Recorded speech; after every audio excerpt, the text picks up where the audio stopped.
Step to the rhythm of the Brooklyn beat.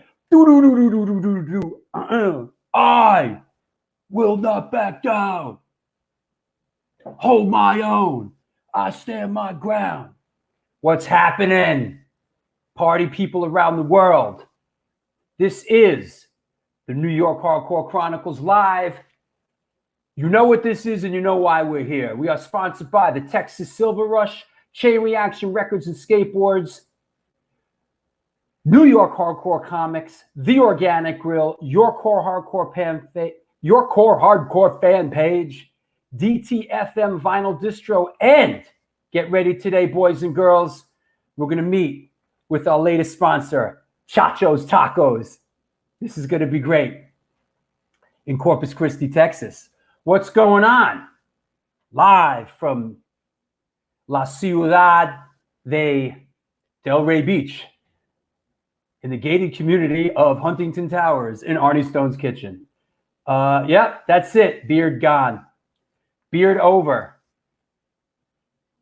You know why? Because it's a new beginning. It is the dawning of a new era. That's it. Things are opening up. It's exciting. Good things are happening. Things are opening up. I figured, you know what? I gotta get my game tight. I gotta put my game face on. You know what I'm saying? I'm going back to New York tomorrow. I gotta look my best. I'll bring my A game back to New York. You know what I mean? Yeah. James Hollis, what's up? Thanks, Drew, for breaking up a long ass day at work here in Boston. Say hi to Jim for us. You know, Jim's in the drawer hiding from Artie in the other room. That's it. All the girls. Yay, no beard. I know. Girls don't like the beard. Drew got rid of that bird's nest on his face. I did. You know, here's a question for you. You know, yes. Here's a question for you. I was at a supermarket, the Publix, okay? I like the kombucha, but is this a fruit or a vegetable? Weigh in with your answer. Look at the size. This is almost the size of my head. Look at the size of this. It's like I'm the thing with two heads. It's like a light bulb. Fruit or vegetable? Call any vegetable. Okay. Let's see. It's neither. Fruit. It's neither. Fruit. Fruit. Mr. Potato. Oh, yeah, right. Is this male or female or gender neutral? It's a vegetable, goddammit. It's a plant ovary. Yo, Life of Agony merch girl, what's up? Yo, LOA merch girl, what's up? Oh boy, it's a berry. As in Chuck Berry? Left my home in Norfolk, Virginia. It's a fruit. All right, good. Christopher Catchmark, been looking forward to this one. Hey, bro, we've been looking forward to this one. Yeah. You leave Mr. Potato Head alone.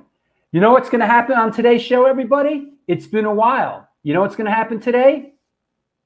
Raffle! Yep. But in the meantime, you know what? Hold on. Hold your horses. Hold your horses.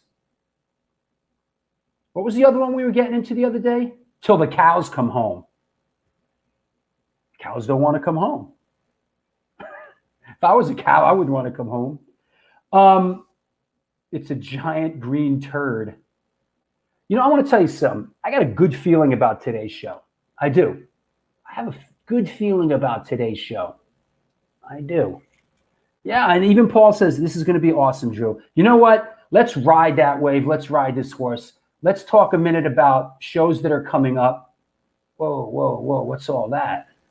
Holy mackerel. Whoa. Calm down there.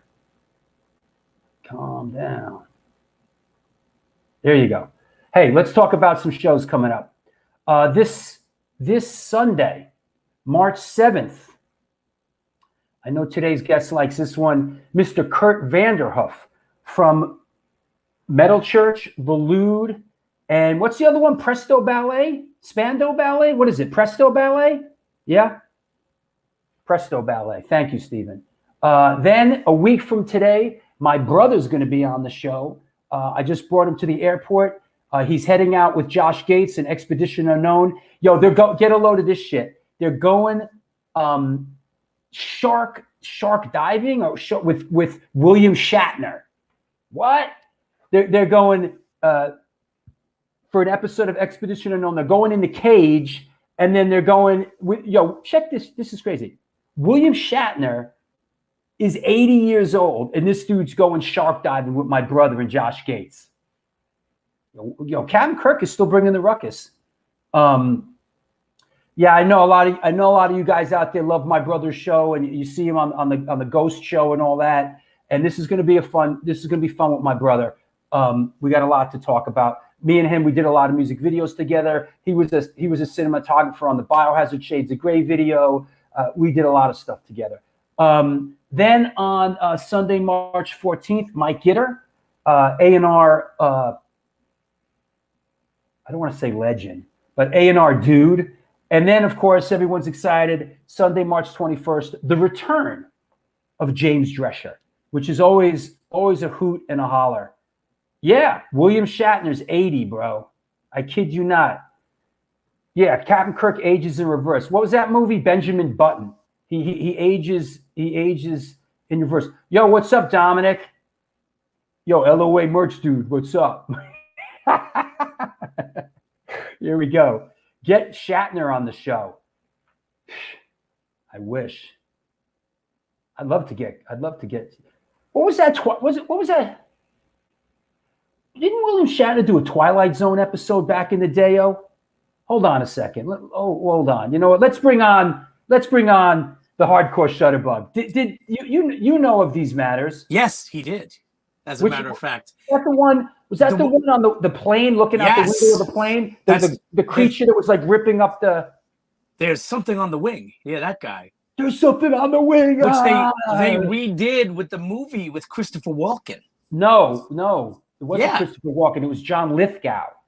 You're right. It was John Lithgow. Another great one. Listen, come on, bro. Yes, but that was Shatner in the original. That was a great. That's a classic. That was a great episode. The thing was like T.J. Hooker, right? Classic. Beautiful day here in Queens, by the way. I'm coming home tomorrow, bro. That's it. Well, you know what? You're coming home to good weather finally. Listen, man, I don't want good weather. I want miserable southern skies. Oh, let's do picture of the day. Let's do photo of the day. Ladies and gentlemen, boys and girls, Stephen Messina, photo of the day. Wrong answers only. Here we go. Boom. I'm so glad you went with this. Yeah. This is a fun one.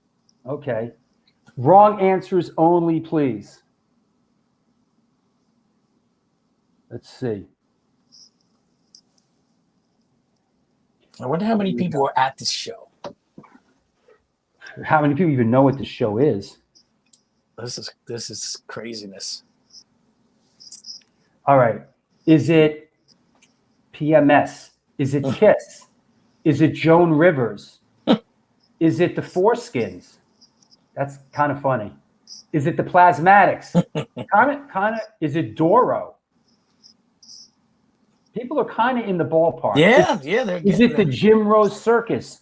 Kind of. It kind of is. Good one, Clint. Warrant. Yeah. Is it Warrant? That's good. I got to bust some Jim Rose pictures out one of these days. Is it Lisa and Cult Jam? Is it Pat Benatar? Wow. Is it the Wu-Tang Clan? Nothing to fuck with. Is it Lita Ford? Is it Wham? It is Wham.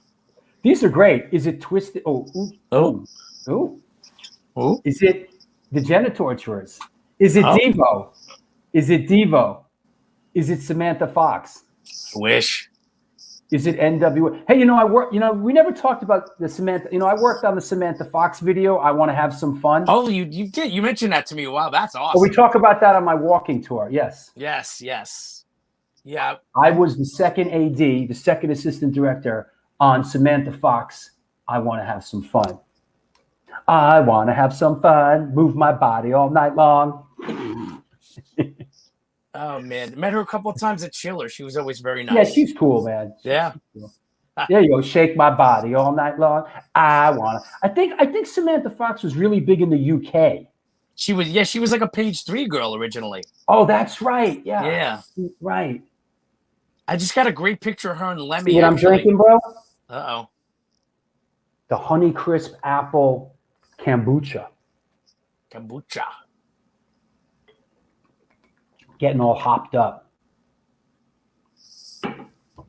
Doesn't kombucha, if something's fermented, doesn't it have alcohol in it?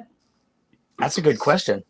I'm not sure how that works. That's like a healthy drink, isn't it?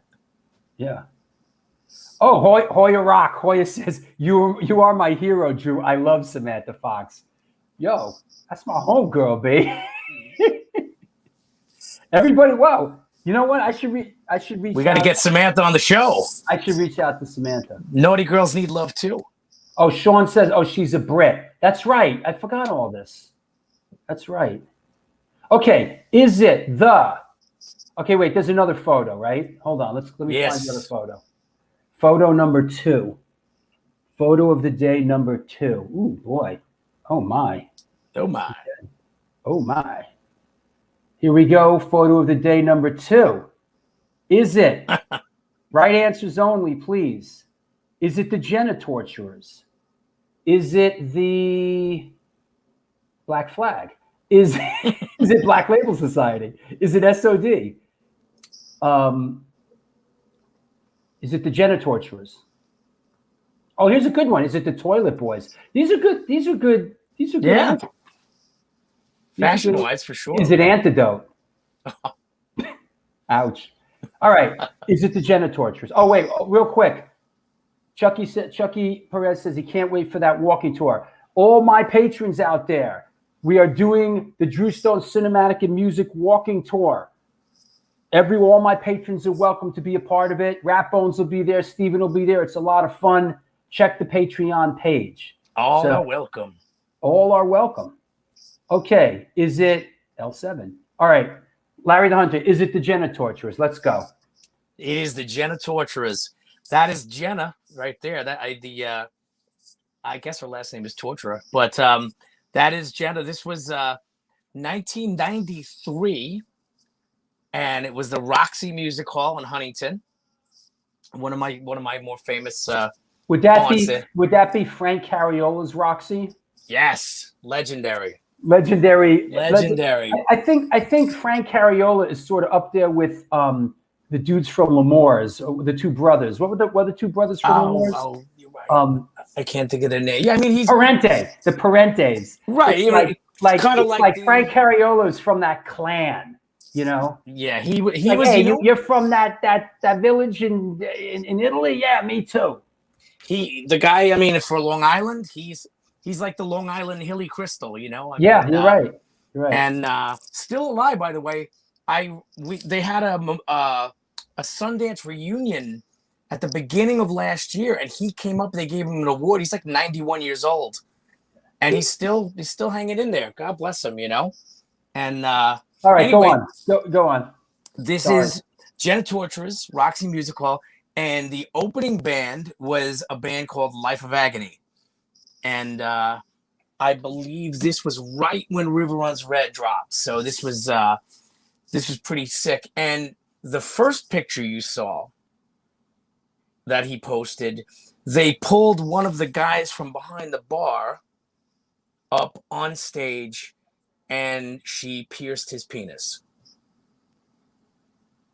I'm trying to find that picture again. Hold on. Yeah.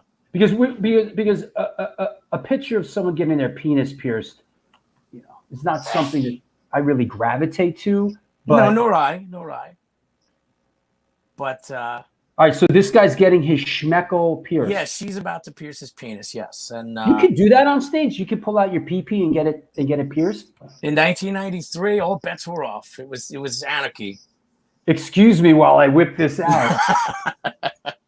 Yeah, and she did. No, man, I don't want nothing getting. I don't want anything getting poked in my penis, especially in front of like 1,400 people. You know, my penis does the poking. She pierced his prick. Yeah. Yeah, she did. I guess you could do that then, huh? Gina says you can. You could just whip out your ding dong and have someone put a. I mean, dude looks like he's into it. Oh no, she asked for a volunteer and he came up. Oh, she asked for a volunteer. Yeah, I mean that's the crazy part. I mean, people are so starved for stardom these days. Yeah, but what makes you go? You know what? This is the moment. This is the moment. I'm going to run up now and do this. Only in the 90s would something like that happen. Anthony says. Oh my God. Yeah, it was crazy. It was and you saw that, Allie?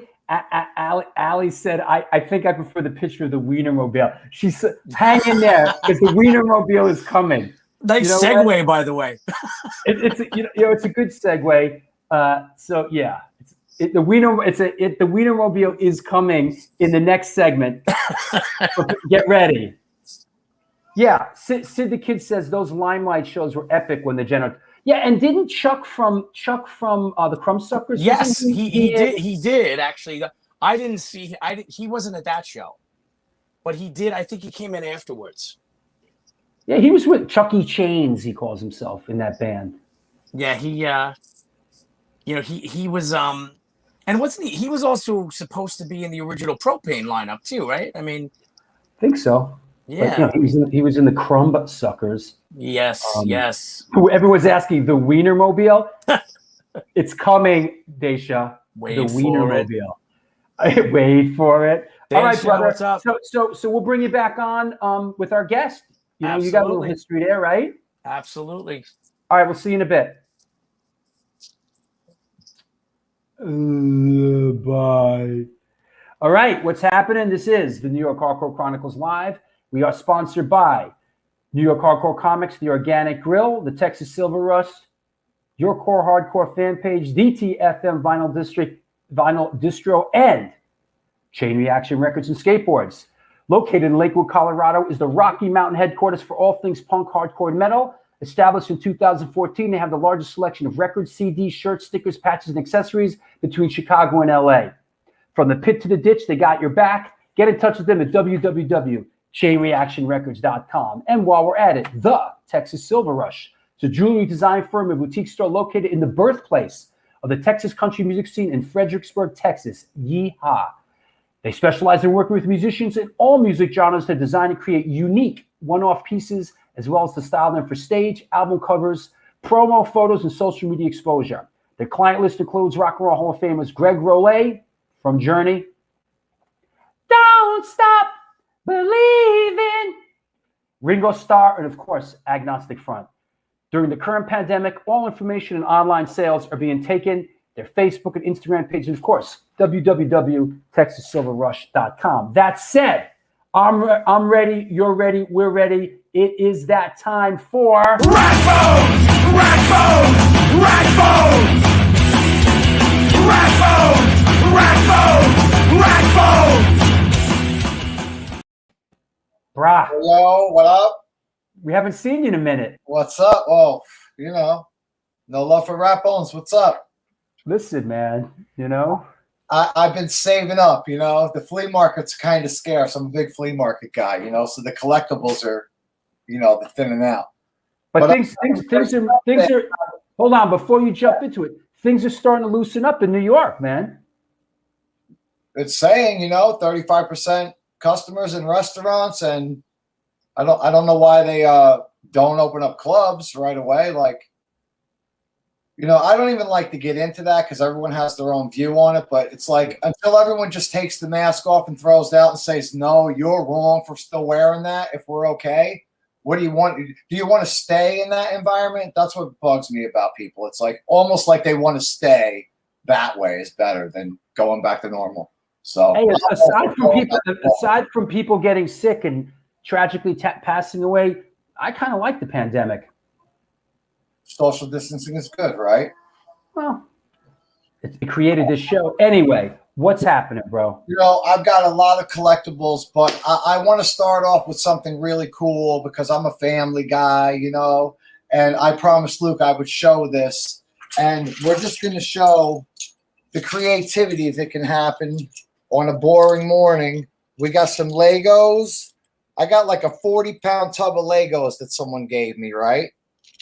And just sitting around with my son having coffee this morning, we built this. And I think it's pretty dope.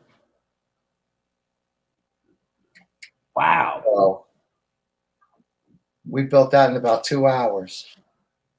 Not mad at that. Yeah, man. You know, Luke was like, we should put it in the store and sell it as a kit. So we did that this morning. But I've been hitting the flea markets, and I just want to show a couple of things, even though it's lean, it's cold, it's been raining. For this weekend, I got these 2 cassettes, 75 cents each. And I got Rush and Triumph on cassette.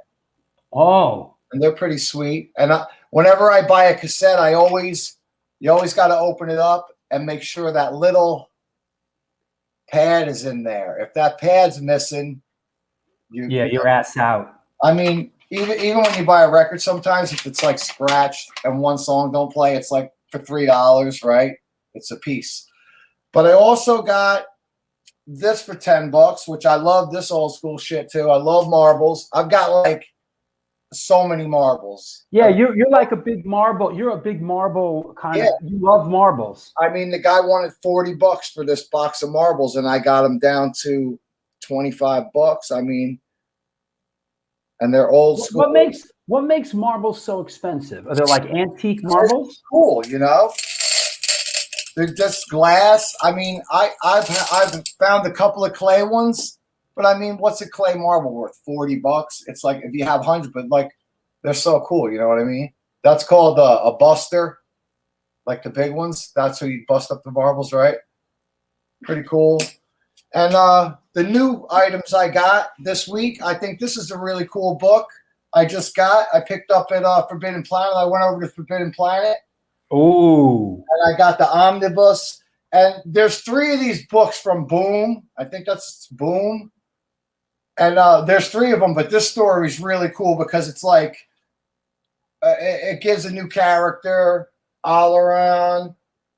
You know, it's a cool story about what happened right before Taylor came to the Planet of the Apes. Like, is that right? Reyes was going through his family, and it's like a sick. Look how thick it is, you know.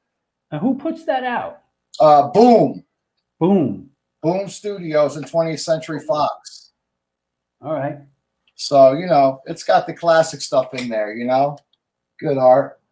Right on. So all right. Pretty cool piece I just got. And then the other cool new piece I got is I just got the Fire Slayer. Oh. I got that, and I also got that from Forbidden Planet. You see it's unpunched up there.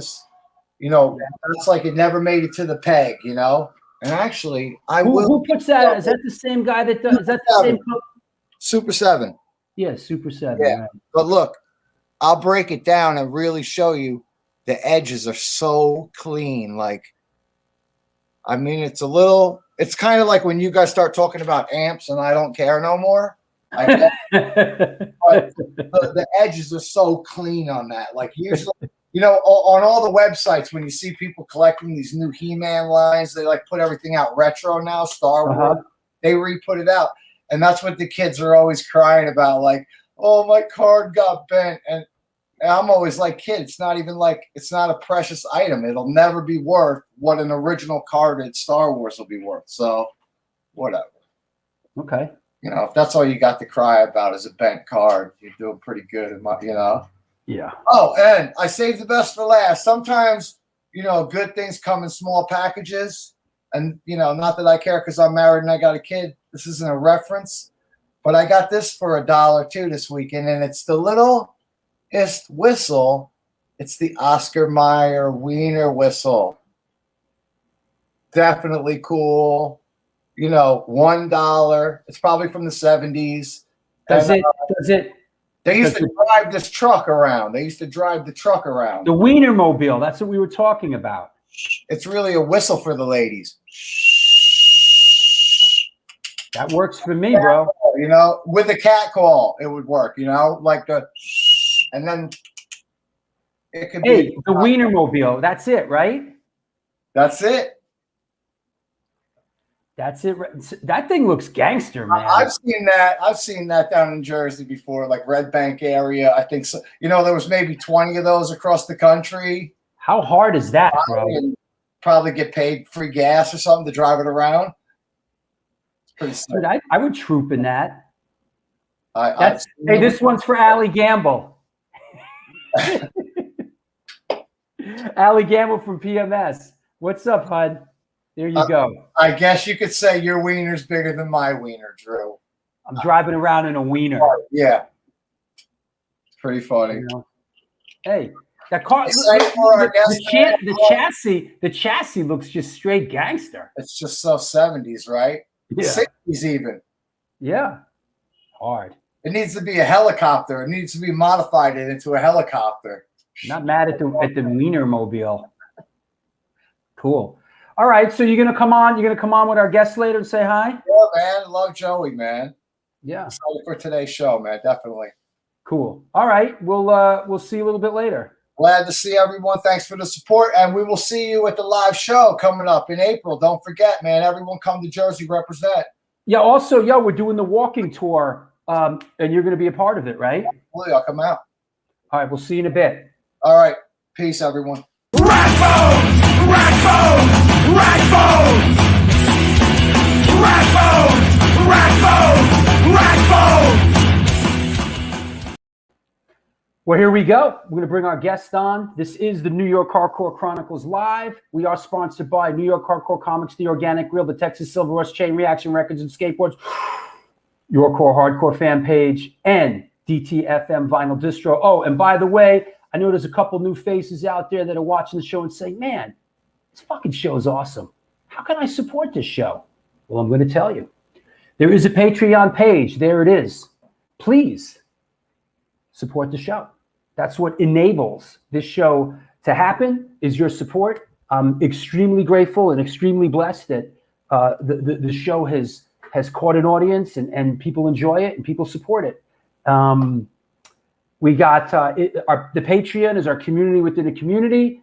I post all kinds of stuff. If you're part of the Patreon community, I'm doing a walking tour, a cinematic and music walking tour. I post all kinds of never before seen footage, outtakes from videos I've done, all kinds of stuff. So please support the show. If you can't handle the Patreon, there is also a PayPal page. And if I can find that, I will post it. There it is. So yeah, there it is. Oh, it's all together now. All together now. All together now. All together now. Maddie says, I'm late, but I'm here for now. Did I miss you saying veg news? You know what? Before we bring our guest on, let's do it. I mean, everybody loves this so much. Let's do it. And I'm gonna do it all the way. Okay, you ready? Organic Grill. Organic Grill is a vegan. Organic Grill is a vegan restaurant located in East Village of New York City at 1, 2, 3. Like I'm blessing you with the holy avocado. I bless you, my son. The holy avocado. May you reproduce with no pits. Located in East Village of New York City at 123 First Avenue. Featured in New York Times and featured in New York Magazine. Featured in New York Magazine, the New York Times, and Veg News. Their dishes have won numerous awards, including Best Veggie Burger. They make their own cheeses, sausages, and burger patties, and every dish on the menu can be made gluten-free for all you gluten-free motherfuckers. This year, they're celebrating their 20th anniversary. They're all about having a great time while enjoying amazing, clean food. It's amazing, clean food. as opposed to disgusting, dirty food. After 3 months of being closed, they're now open for deliveries. Get in touch with them and order some great food at www.theorganicgrill.com. Vlad, if you're watching, I'm coming home tomorrow. Coming down there to the grill, yo. That's there. And that goes out to Maddie, man. I know you're a big fan of the veg news. So that said, let's clear the deck. Let's bring our guest on. Okay. We get rid of all this stuff. This is going to be great. Put your shoes and socks on, kids. Here we go. Clank your chains, count your change. Where's my intro? Where's my intro? Hold on. Aha! Aha! Aha!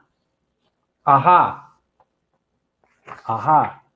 Take me on, take on me.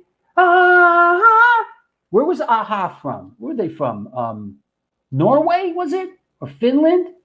Yo, how great was that video back in the day?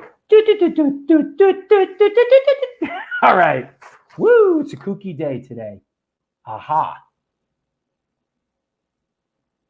All right. That said, Norway. Gina says they're from Norway. Yeah, they were from Norway, right? Like they were like models or something. They were like the Milli Vanilli of Norway. Steen would know. All right. Still the best video ever. Okay. Well, here we go. Ladies and gentlemen, boys and girls of all ages, today's guest is a guitarist, songwriter, and music producer hailing from Brooklyn, New York. He is known for his work with Stereo Mud, Carnivore, and of course, Life of Agony.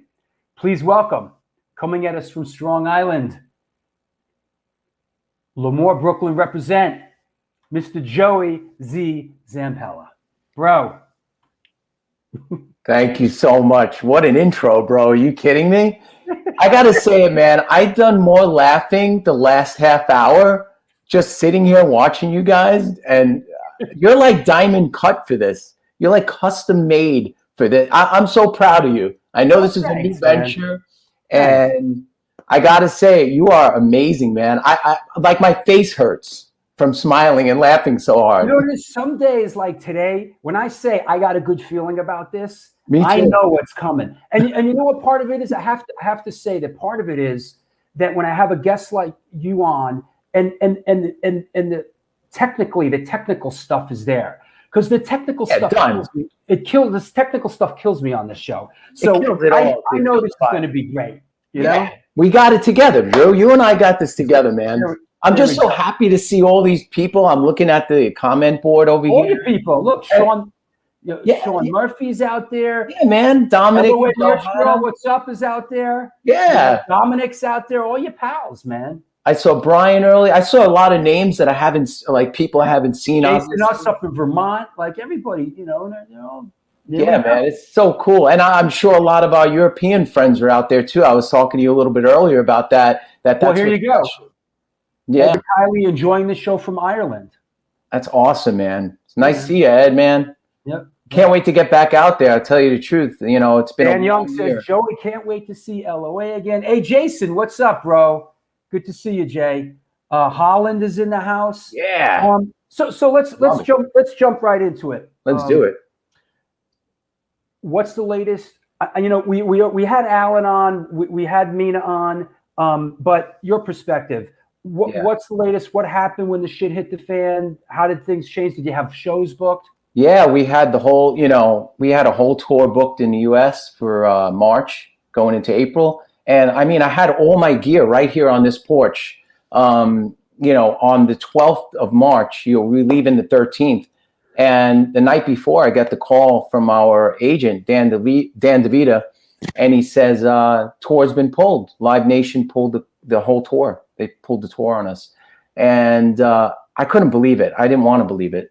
And, and then the shit hit the fan after that. We were just like, what the hell is going on? Was that a headlining tour you were doing over there? Yeah, we were doing a headlining tour. Doyle was coming out with us. Oh yeah, I remember that now. Which is really exciting, really, because we had done that tour in Europe, and even Doyle, we were like, wait till we bring this to the US. places are going to go insane. Doyle just came off doing those big Misfit shows, especially at the Garden. Well, you at that, of course, right? Actually, I wasn't at the Garden show. I saw them in Jersey. Oh, okay. Yeah, I was down here in Florida with my dad. I couldn't get up to that one. How special was that, though, to get to see the Misfits like that? It was great. I mean, I played with them back in the day when I was in the High and the Mighty. I remember seeing them back in the day. We loved them back in the day. Yeah. And I've said this before. Is what's funny about that whole thing is that I went to shows back then that were like half empty. Like nobody, like people would go to this show to just start shit with them. Oh shit! Could you imagine? And now they friggin' did the Garden, and I mean, it was just magical. And why? Because of your boys Metallica. Yeah, I tell you what, Metallica wearing all those shirts all those years, and super supporting the Misfits. They loved the music like wholeheartedly, sincerely. It just wasn't the Crimson Gold Skull that they loved. They sincerely loved the music. And like us, like the rest of us out there. So, how did you come up? You're born and raised in Brooklyn. Tell us about how you came up, and were you in a musical household? How were you exposed to music? It's funny because it wasn't really a musical household. We, my cousin Michael loved his Kiss records and loved his heavy metal records. And every time I went to Michael's house, Michael Amo, I got to get a chance. I was a very young boy at the time. I got the chance to hear these bands. I got the chance to hear Kiss and Black Sabbath and Led Zeppelin. And I fell in love with that sound, at a very young age. And, my mom would play like Billy Joel and stuff like that. Exactly. But, I was more exposed to the heavy stuff from my cousins and my friends around me, that, kids in school or kids in the neighborhood that like hung out on the cars in Brooklyn. We were on East 49th Street. They would bring a little boom box and blast some Maiden or some Black Sabbath. I mean, that's. I was thinking about that today. About I grew up in the five boroughs. You did, and you go hang out in the park. With the boom box, and you'd hang out and drink nips and smoke reefer and listen and you. Some stuff would just over and over again. Led Zeppelin, Bad Company, Ozzy Oz, over and over again. Yeah, and then you'd have your neighbor yell at you because you're sitting on their car. You're going to scratch the hood with your pants. Hey, Joey, get off that car! Fuck off the car. Get off the car.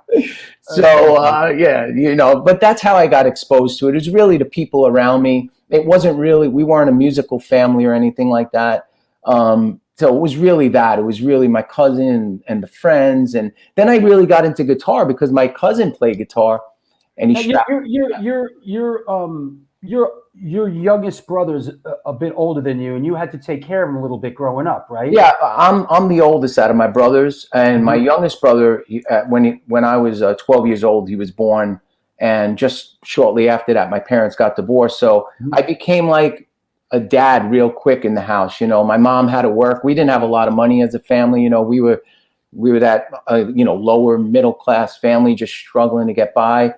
And I had to watch my younger brother. I change his diapers. And you have two brothers. Yeah, my brother. The oldest. You're the oldest? I'm the oldest. Yeah. I'm the oldest too of two other. So you know how it is to have to take care of your brothers and basically especially with a broken household, I had to step up and basically feed my brother and feed my make some dinner here and there, that kind of stuff. But why'd you pick up guitar? I basically loved the sound. It was something that I think was kind of like molded for me, I guess. I fell in love with the sound at an early age.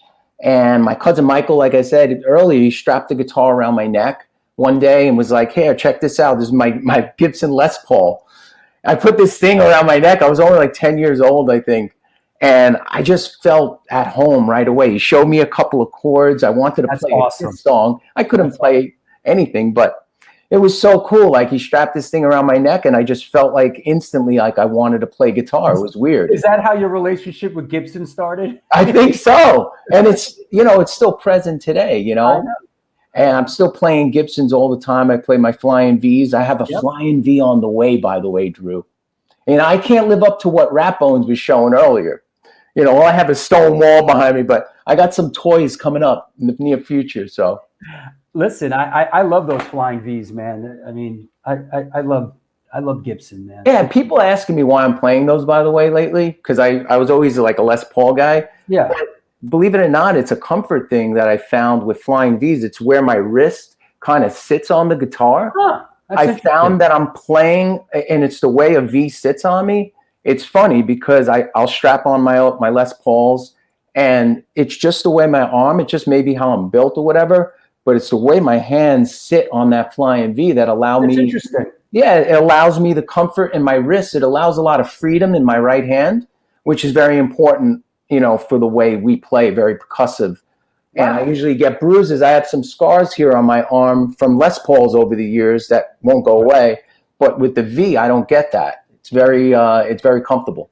So did a little research, did my homework, some of your musical influences, and Sepultura comes up quite a bit. I mean, and you really sort of cite Andreas. Tell us a little bit about why and how your love for Sepultura. I tell you what, because let's start from the beginning with the hardcore stuff, because I think this plays into it. Growing up, as soon as I got exposed to hardcore, I feel that style of music, I really fell in love actually with the heavy side of music. The heaviest music possible, I wanted to listen to, basically. And that was Carnivore. I grew up listening to Sheer Terror, Carnivore, you know, obviously the Cro-Mags. I can name them all. You guys everyone on here probably knows every band, but these were the bands that I really, really fell in love with. Yeah, there you go. And as soon as I was into metal, of course, but I felt like Sepultura was the first band that really kind of nailed that, like, really heavy, real metal, thrashy sound, and combined that with the hardcore elements, and developed a record like Chaos AD. There you go, right there, Chaos AD. Chaos AD, man, and the groove, and I guess it was because they're from Brazil, bro. That whole Brazilian groove that they brought to the table, that tribal. Igor, yeah. Yeah, Igor is probably, I would say, if someone asked me who your favorite drummer on the planet is, I think I'd have to say right now. And Veronica, don't get mad because I love you so much. But Igor. And Danny Schuler, don't get mad either. No, Danny, right? Please. And listen, there are many, many great drummers and that I respect. Matter of fact, here he is. There's your boy Alan Roberts. Yeah. What's up, Al? Alan, what's up, brother? Yeah. By the way, Alan, that was a great interview. I watched the interview with you guys. What a great show you got going on here, man. Really, I think this is something special. I think you tapped into something that's really important that actually is focused on the hardcore scene, which is really cool because there's not much like this out there. There's nothing out there like this. Well, it's as you can see, it's really a group effort. It's really a community. I mean, I'm the catalyst. But with Rat Bones and Steven and everybody, I can't say enough. Everybody in the chat room, people just come here to talk about fucking pizza. You know what I mean? Man, I like sometimes that. I'm like, excuse me, I'm doing a show here. No, but that's what makes it fun, and it feels natural. It feels cool to be here. It feels cool to be on, But bottom line is, Sepultura. It was a band that I just really just loved because it had all the elements I love. And the newest band that I find is just really killing it for me is Gojira. And I know they became Gojira. They became very popular. I get that. But I was listening to them, I think, for few years now, maybe 2-3 years. And again, like that's another band that I can compare to a Sepultura type band that brings a lot of heavy ass grooves, badass vocals. And that's just kind of music I prefer to listen to. I want to ask you about this place here. Growing up in Brooklyn, I know this place resonated for you. Oh man, Tell us a little bit about L'Amour's and how that kind of played into your musical development and bands that came through that really influenced you. Yeah, I heard you talking earlier about the Parentes, by the way. It was George and Mike, by the way. George and Mike Parente. Great guys, man. They really embraced Life of Agony. They really embraced Biohazard. They really embraced Typo Negative. They were really about building the scene, something you do not see anymore. Most of the time now you have club owners that are just looking to make some money, book a show so they could walk away at the end of the night with some dollars in their pockets. The thing about the Parentes was they were looking to build an atmosphere. They were looking to build a scene, and they were very smart about it, But L'Amour's was like our home. Alan and I even painted that place. Is that right? That's right. I don't know if he mentioned it in his interview, the entranceway? Yeah, we did. But we did the entranceway, and then they had that jungle room in the back, like later on. You remember the jungle room they had? I do, man. It was disgusting. I remember. It was disgusting. It's right. But yeah, we even painted that place. We were very close to that place growing up, and I've seen all my favorite shows at L'Amour's. I'm sure you could say, we had CBs and everything too, but I saw that first Biohazard show I saw there, was stuck in my mind. Like, I just knew that I wanted to do the same thing after I saw that Biohazard show there, man. You guys became really close. I mean, I know Billy, and to this day, you guys, were you just out on the road with Billy? Yeah, absolutely. Yeah, Billy Bio. We took Billy out with his new project, Billy Bio. We took him out to Europe year before last. And that was friggin' amazing to get to hang out with Billy every day again. Yeah. As you know, and most people know, Billy is one of the most coolest dudes to just chill with on a daily basis. Yeah, I still say it to this day. He and I have to make a band together. We talk about it. We actually jammed a couple of times, and there's a funny story behind one of the jams. I owe the guy, I owe the guy, and I owe that band a lot. I remember you did so much for them with the videos, right? The Punishment. You did Punishment, didn't you? I produced Punishment. I produced Shades of Grey. I produced After Forever from the Nativity in Black thing. I produced the Bionics, Onyx, and Biohazard. Wow. I did a long form video, a lot. I was involved with them for a long time, and they put me on. They really did. Typo Negative as well. I remember the Black Number One. Did you have something to do with the Black Number One video too? I produced it. I was there that day in Park. Of course, you guys were up in the tree. Clockwork Orange above Sal. We were up in the tree with the Clockwork Orange stuff on. And how about your relationship with Pete Steele and Typo Negative, and that sort of leads into River Runs Red, because Josh Silver produced it, and I think, who did I say this to? I think Mina maybe. I'm a big fan of Josh Silver's productions. Man. Absolutely, man. Josh really knew what he was doing. He doesn't play music anymore. Yeah, he doesn't. No, he rides around and he helps people, which is also special. He rides around in the EMT truck. But Josh really, again, he was another one of those guys that knew what heavy music should sound like. Right. You know what I mean? Like, you can hear it on the Typo Negative stuff as well. He just had a good handle on what heavy music should feel like and sound like. And he did that with LOA. He really put us on the map. He helped put our band on the map with River Runs Red and the demos. Yeah, actually, I have. Let me see. I know we're getting one thing about the show, we go where it brings us. But, no, it's all good. I wanted to bring up about Typo Negative, how important they were to Life of Agony. We ended up having the same manager, Ken Creedy, back then, and the Typo Negative guys, man, they took us out. We played a lot with them. I don't know if everyone realizes that, but we did a hell of a lot of shows with Typo Negative, and they exposed us to a lot of people.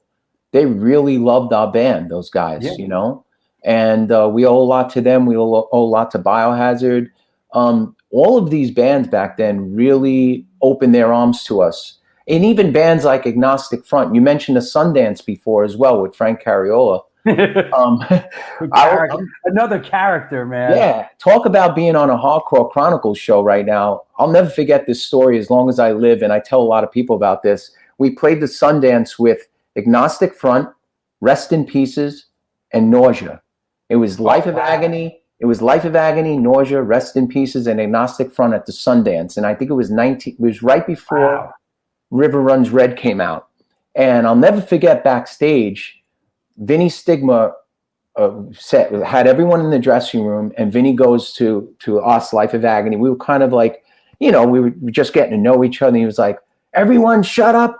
He goes, I got to say something right now. This is after we played. We got off stage, He goes, I am passing the torch to Life of Agony. He goes like that in the dressing room. I swear to God, it was a really crazy moment. And we just felt like part of the family after that. With all these Hoya from Madball says, Madball in LOA 2022, let's go. Yeah, Hoya's out there too. All right.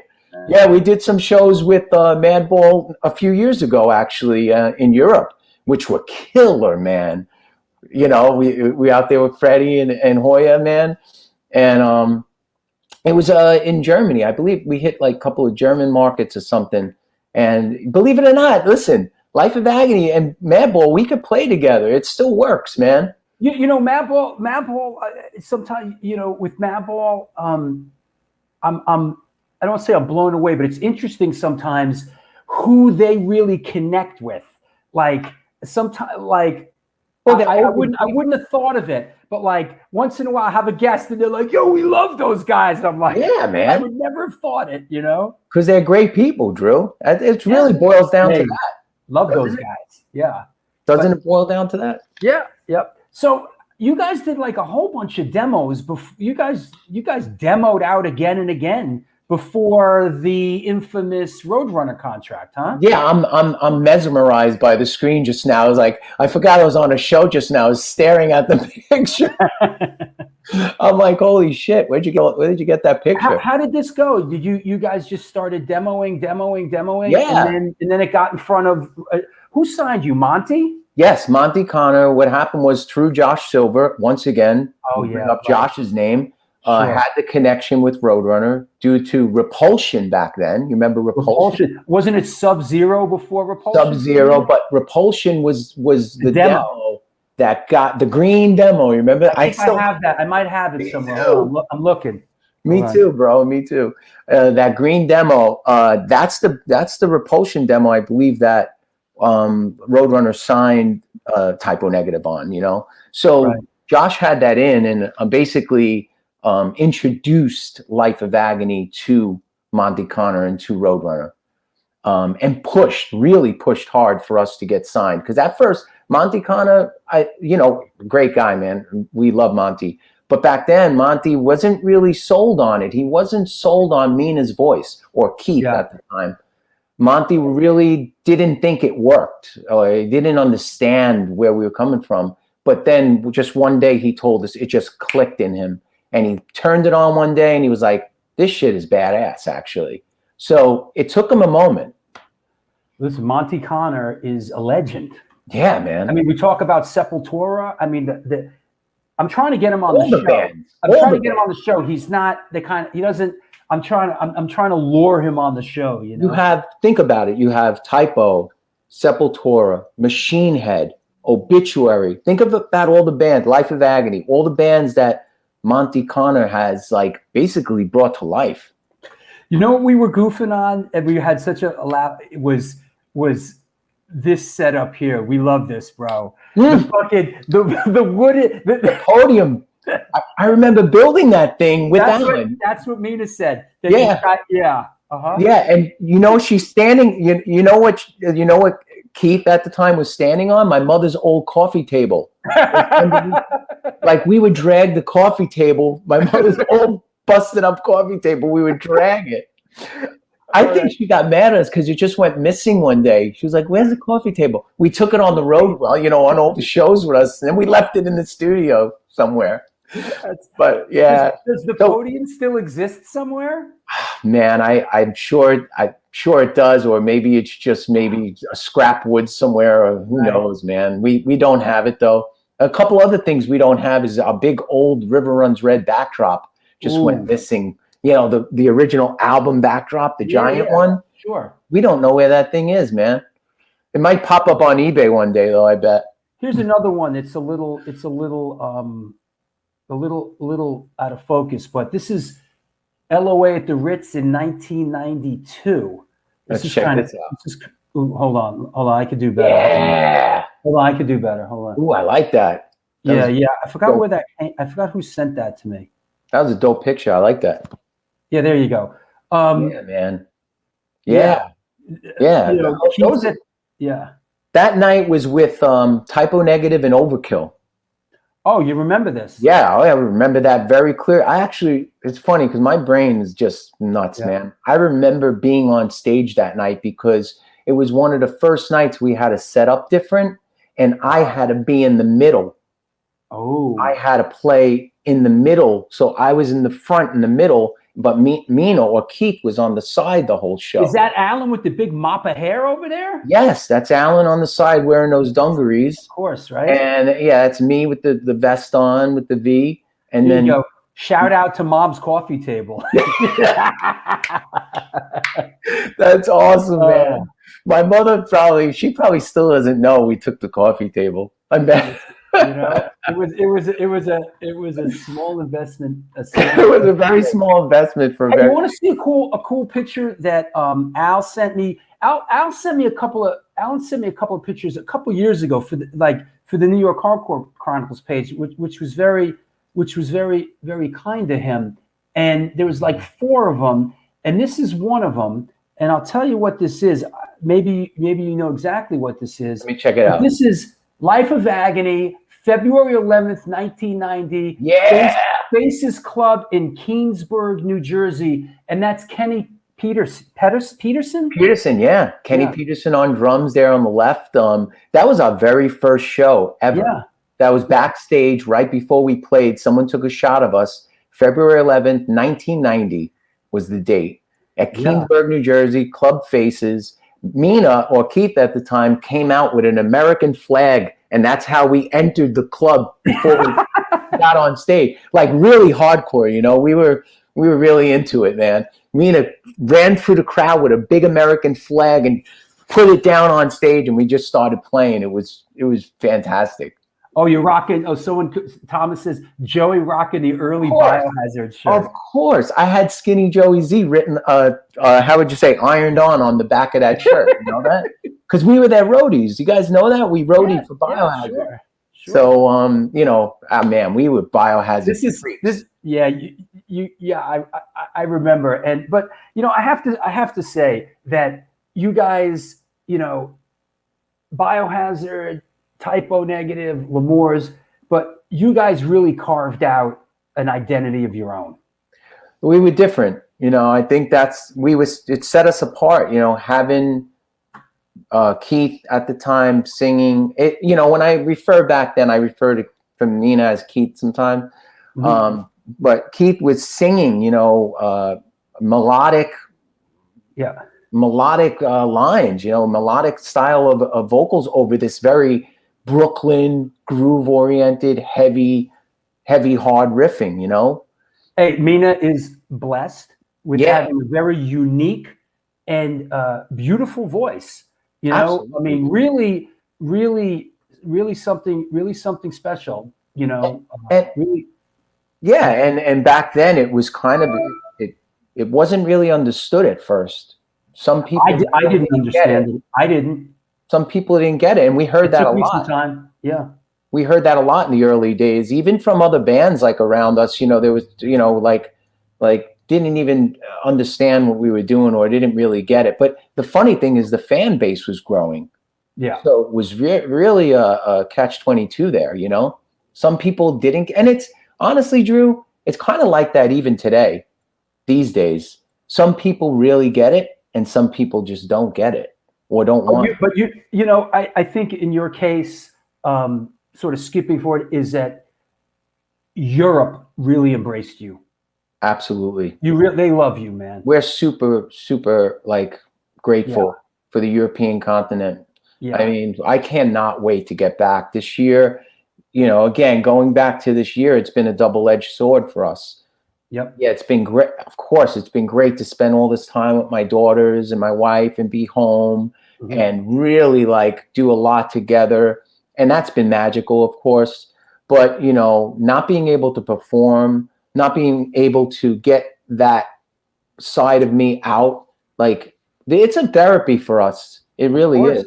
Of course, man. Getting the chance to release all that built up stuff inside of you has always been a therapy for this band. And I'm sure it's a therapy.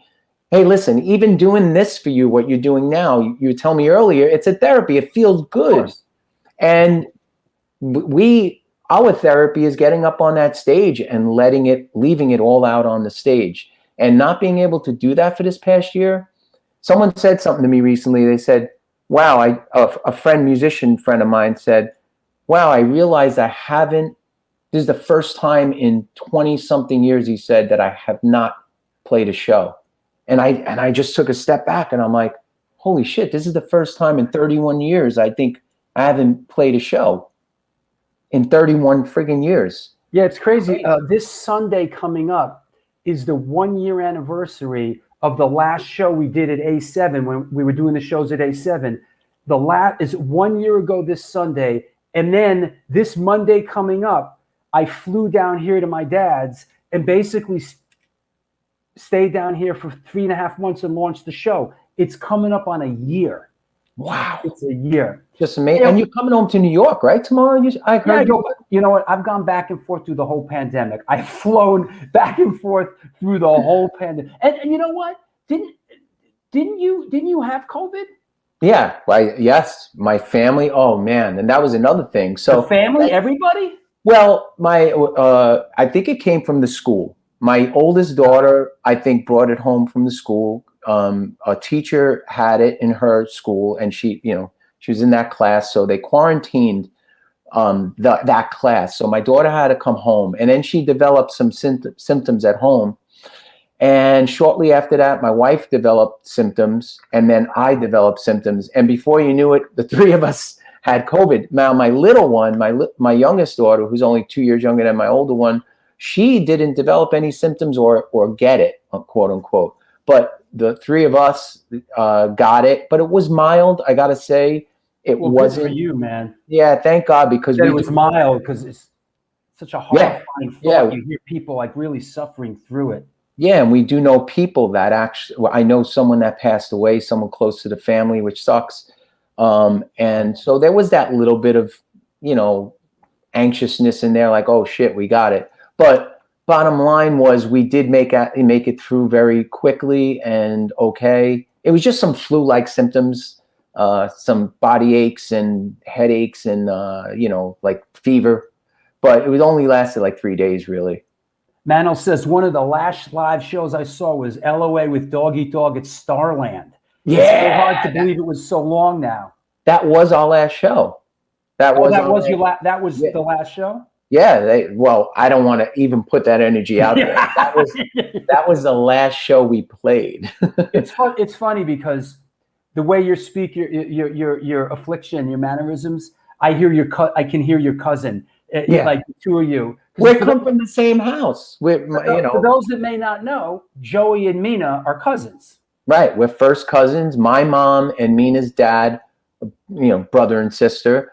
And Mina grew up basically in our house because Mina's mom, my Aunt Marilyn, passed away when Mina was only 1 year old, or just one. I don't even know if she was one yet. She was 9 months old or something. And I remember my Aunt Marilyn a little bit. I remember her. Mm-hmm. And Mina grew up in our house. So we're very close. We've always been very close. I mean, they used to freaking put us in the bath together. We were bathed as kids together, That's blood. There's a blood bond there, and that's thick. And the two of you and the band have really, I don't want to say weathered a lot, but you've certainly we've been through a lot. You've been through a lot. I want to ask you about. I got to take a break in a couple minutes. For sponsors, sure. And I want to talk to one of our new sponsors. But before we do that, I want to ask you about, when you guys were just kind of kicking it off and, doing the Brooklyn thing and, you played a lot of funky places, like something like this. So I look at these places from that era, like these like Brooklyn clubs, and what and this one always comes to mind. It was like a biker place, right? Yes. And let me tell you something. That this wasn't the show that just popped in my mind, but this was a crazy show. That place was nuts, man. There was actually a sad thing that happened at that place one night. We played with Marauder there. Oh, I know this story. This is man, and it really sucked because everyone got so freaked out because these guys just closed the gates and locked all the doors, locked all the bands in, and then they proceeded to beat up Saab. Yep. One of the members of Marauder, who unfortunately we all know he passed away, rest his soul. But something was said, I don't even know what happened, and they went after him in the club and they locked all the doors on us, and no one knew what to do. Everyone was trying to get out because they started scary stuff.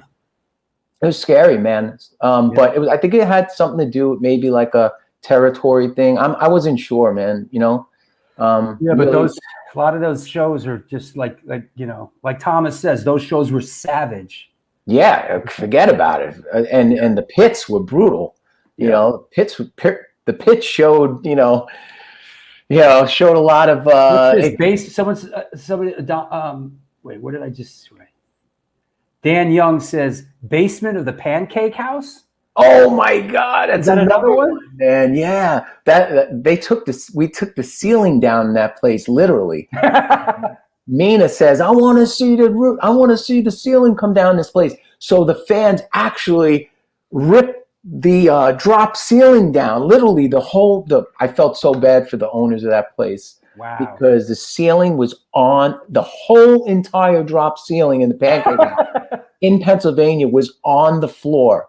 At the end of the night, people were coming up to us with the ceiling tiles pieces, and they're like, "You signed my ceiling tile?" I'll never forget it as long as I live. It reminds me of when in 1981, when I was up in Boston, DOA played this club, and we tore the ceiling down, like right off the first song. It was like, and the whole place filled up with this like the powder. Yeah, and I always thought like it was like literally you couldn't see a foot in front of you, and I always thought if I ever get like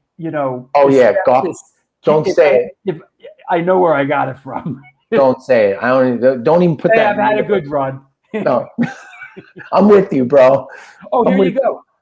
Christopher Katchmer says, first time I ever saw LOA was the Pancake House show. So he knows, Chris. Man. You know what happened. That's it. Chris Corkum, this is what's so great about this show. I got to say, this is excellent, man. Chris Corkum, you're right. The DOA show at Cantones. That's the show where we pulled the ceiling down. That is so cool. Hey, Jason, thank you. Jason Ust up in Vermont. Yo, that's a super chat, and I just want to say to everybody out there, if you have a question for Joey and you want to make a little contribution to the show, please. There's a super chat, $2, $5, whatever. We're hustling here. Jason, feel free to post it up. That said, let me take a sponsor break here, Joey. Go for it, bro. If you got to go to the bathroom or get something to eat, I'm good, man. I did that before we came on. So all right, bro. I'll see you in a couple minutes. All right, thank you. Yep.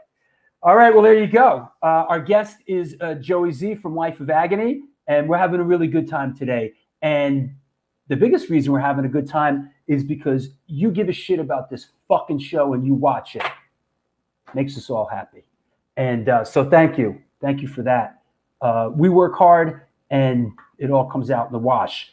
This is the New York Hardcore Chronicles Live. We are sponsored by Chain Reaction Records and Skateboards, Your Core Hardcore Fan Page, the Texas Silver Rush, DTFM Vinyl Distro, and New York Hardcore Comics. New York Hardcore Comics opened back in 2013 when lifelong friends Debo to Pro and Lee Fairley combined. I combined it. Their collections and obsessions for comic books, punk rock, toys, statues, Magic the Gathering, and all things horror. The store is located at 117 Main Street in lovely Dobbs Ferry, New York. If you want to support them during this pandemic, is this going to be the only pandemic or are there more to come? Contact them by email at newyorkhardcorecomics@gmail.com or any social media channel for an exclusive store package. Also, got to shout out Your Core Chris. In the wake of the pandemic, Your Core Chris created Your Core fan page, utilizing lessons learned from over 20 years of being an educator and social worker. He decided to try and reach where hardcore punk and the surrounding genre of bands create not only their music, but their message. The interviews are from a psychological perspective to harvest motivation, personal insight, and perspective. Please reach out to them on Facebook or Instagram if you have content to share or you want to promote your band, even if it fucking sucks. Your Core Hardcore fan page. Hey, I want to introduce some friends of ours in Texas. They are our sponsor. We're going to do like each month, we're going to have a monthly sponsor, and starting with this month. And I want to introduce you to some friends of ours. This is going to be fun. I'm gonna read a little blurb on them. This is Chacho's Tacos, located in Corpus Christi, Texas. Chacho's Tacos opened their doors in 2001, home of the almighty Chacho's Taco. They cook up an incredible home-style Tex-Mex food, and this month they're celebrating their 20th anniversary. They have been supporting underground music since the beginning, and in their own words, these are not mine, this is their words, we ain't stopping anytime soon. Touring bands that play Corpus Christi, swing by and get a home-cooked meal at Chacho's Tacos. We got you. The underground scene will never die. Please follow us on Facebook or on Instagram. I want to introduce you to Arnolfo and his brother, Arnolfo G and Mike G. What's up, fellas? What's up? What's going on, buddy? All right, man. Good. Listen, I'm so excited you guys are going to be a part of this. Tell us a little bit real quick about your history and the bands that you fed and your love for making food, and your brothers. Yep. How long have we been brothers? Well, we started back in March of 2001. And before that, me and him were in a band since 96. So being on the road and, having to find stuff to eat or buy stuff to eat, ain't nothing better than a home-cooked meal. Mm-hmm. So we started promoting bands, and we would do, catering, home catering, make enchiladas, barbecues, take it to the shows, make sure we met the writers right, what the people wanted. And along comes the restaurant in 2001, which is all home recipes. And you can't get better than that. Do you come from a food-making family? Yeah, we do. My mother started it. She was in another business and decided. Oh, here's your boy Hoya Rock checking in. Can't stop, won't stop. See you soon. That's right. Bye. Oh yeah. Y'all didn't make it last time when y'all were down here, but hopefully when y'all make it down to Corpus, y'all be back. Yeah. Growing in the early 80s and, both parents worked at the same time. So, we learned to cook for ourselves and stuff like that and brought it to the restaurant. They're all, like I said, family recipes. 20 years later, we're here. Wow. That's awesome. Let me bring Joey. Let me bring Joey on. Hey, Joey. What's up? What's up? You guys play Corpus Christi, right? Hell yeah! I have a scar to show it, man. Right here, right here in my hand. It's a funny story because we had a day off there. I went fishing right off the beach there. There was this little hut that they rented out fishing poles. So I went fishing right off the beach, right? And I was all alone, and I pull in this I guess it was like a sea catfish. It was a catfish that had a barb. One of those barbs? We call them hard heads. I didn't know. I went to go pick up the fish. The barb went through my freaking hand. What? Oh, yeah. The barb stuck me in the thumb, and my hand blew up, and I had to play a show the next day. Yeah. And it was in Corpus Christi, right off the beach. This kid has he thought he was funny, and we were fishing out there one day, and I want to say it was about 6 or 7. This guy wanders off and tries to step on it, like you said, Joey. Oh, right in his foot. Right in my foot. Oh. Hey, and my dad made me sit there for a couple hours with the fish inside, and then he pulled it out. Oh, and You're gonna learn your lesson. yo, and I tell you what, they might have some poison or something because my family is killing me. I got fever. This is a saltwater fish? Yes. Saltwater catfish, which we really don't eat. We call it trash fish. Oh. I caught the trash You fish. don't even fuck with it. You don't even fuck Yeah, with it. they're down here by the bay. It usually is a runoff from the city, so it eats off all the bottom of the garbage and stuff like that. Bad So- news. A mofo. Of course, the only fish I would catch is the trash fish. Welcome to Corpus. Hey, Arnolfo, you saw Life of Agony down there, right? Yeah, sure did. I saw them in '94 with the River Run Red tour, and then they came back on the Ugly tour. So I saw them both times when they came. Yeah, we love playing Texas, by the way, man. We love it down there. You guys have always been supportive. Yeah. All the cities in Texas have really supported the band. So I can't wait to get back, man. We're supposed to get back soon. I hope this whole thing, kind of wraps up soon and we can get back out doing what we do. For sure. That'd be awesome if y'all can get Corpus. Arnolfo and Mike, I'm excited that you guys are going to be a part of this. We're going to have a lot of fun this month, with you guys as sponsors. And, thank you for sending me the shirt. I'm going to wear it when I'm back up in New York. I just want to say, everybody, these are our new friends. Support them when you're down in Corpus Christi. And I can't wait to come down there and eat at your place. Me too. Me too. I love the logo with the boots, by the way. The Chacho's logo with the agnostic front boots. Yeah. Oh, Hey, yeah. people are asking, how can they get the shirt? You can hit us up on Facebook, and we'll message us, and we'll answer back. We answer the pages, so don't worry about that. We'll get right back to you. And that right there is Agnostic Front.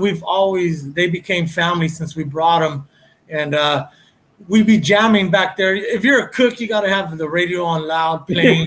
And this joke just came out when Eliminator came on, and killing's my business and business is fine. Yeah. And I started singing it loud. Tacos are business and business is fine. And I hit up Roger. I said, "Yo, I think I got a shirt for us." That's the back of the shirt right there. That's bad. That's badass. That's great, Mike. It came out, and we made a shirt out of it. And like I said, we've always supported the underground music, the underground scene, and it was very accepting for Roger to let us use the boots, and we've gone with it. Roger's good people, man. We love him. Yeah, he is. Do you have a website where we could actually go purchase that shirt up right now? Because I get one too. Yeah, like I said, got Facebook. Yeah, it's so just gonna be through Facebook. We can give you all the information and I'll PayPal. purchase one. So just look That's it up great. for Chacho's on the Facebook. I'll look you up on Instagram, Joey, and All right, we'll connect there. yeah. I want to, obviously I want to support. I'll pick one up. I pick one or two up. Awesome. Thank you, guys, and Thank we'll see you soon. All right. Hopefully we can do this again, maybe. No, Next you time, will. Listen, you guys will come on again. You guys will come on again soon. This was fun.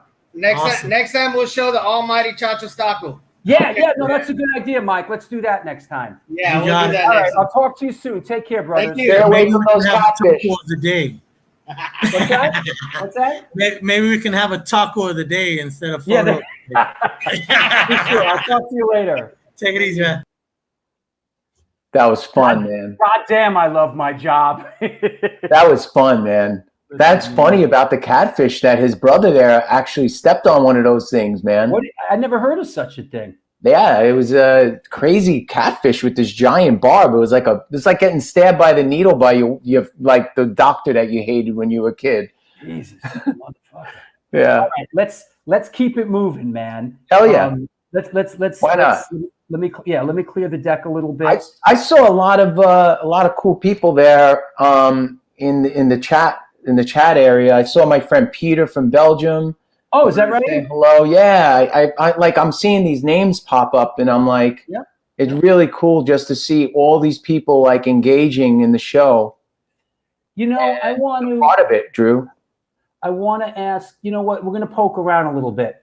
I want to looking at my notes here, and this I want to just mention because you and I could have set up. We could have done two shows, but Without a doubt. this record, right? Yeah. I saw you guys touring on this record, and Whitfield Crane was singing. I just texted him yesterday. I gotta say, he was great. Oh, he was excellent. I was on YouTube yesterday, and for some reason, sometimes, you know, when the YouTube is reading like that you're on and it shows you videos, like I wasn't typing Life of Agony in, but on the side there, some Life of Agony videos popped up, and a video from Germany from many years ago on a show. I saw that. Yeah, with Whitfield Crane, and I just clicked on it and I started watching. I'm like, damn, man, we were doing the song I Regret. So what I did was I filmed the screen yesterday real quick. I filmed it and I sent it to Whit. And he sent me the nicest message back yesterday. He was like, yo, brother, that's awesome. Where were we? And I said, Germany, you know? I saw you guys. I think I saw you play. Did you do Ozfest with him? Yeah. Yeah, I saw you do an Ozfest, and I remember watching the set and going, it's fun. This is really good.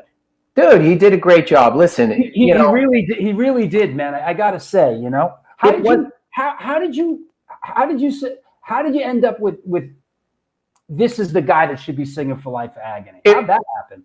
It was through the Anthrax guys. At the time, we were sharing a studio with Anthrax in Yonkers, New York. We had a rehearsal space, basically a room, and in a building, and just us and Anthrax were in the building. And once that happened with Mina, when Mina left at the time, Alan and I we wanted to try to keep going. You know, we had a brand new record. We had this record on our hands. We were being pushed by management, by the label, just keep going. Maybe we can get a singer. So we had a few people come down and try out. Nothing that really worked out that we were so thrilled about. But then Scott Ian from Anthrax mentioned to us, he was like, you know what? I might have an idea. Maybe I'll reach out. You guys know Whitfield Crane from Ugly Kid Joe. That's interesting. And we were like, how would that work? He was like, no, listen, he's a really great singer and great showman. He's a great frontman. He is. He might be able to, you know, give him a shot, basically. Right. So we said, all right. So Whitfield flew in. He learned a couple of songs. He came into that room in Yonkers. We all hung out with Scott and the Anthrax guys. He came in the room. He grabbed the mic, busted into a few songs. I think it was River Runs Red and a couple others. And he sounded pretty damn good for his first try. So we were like, oh, maybe there's something here with this. He was better than,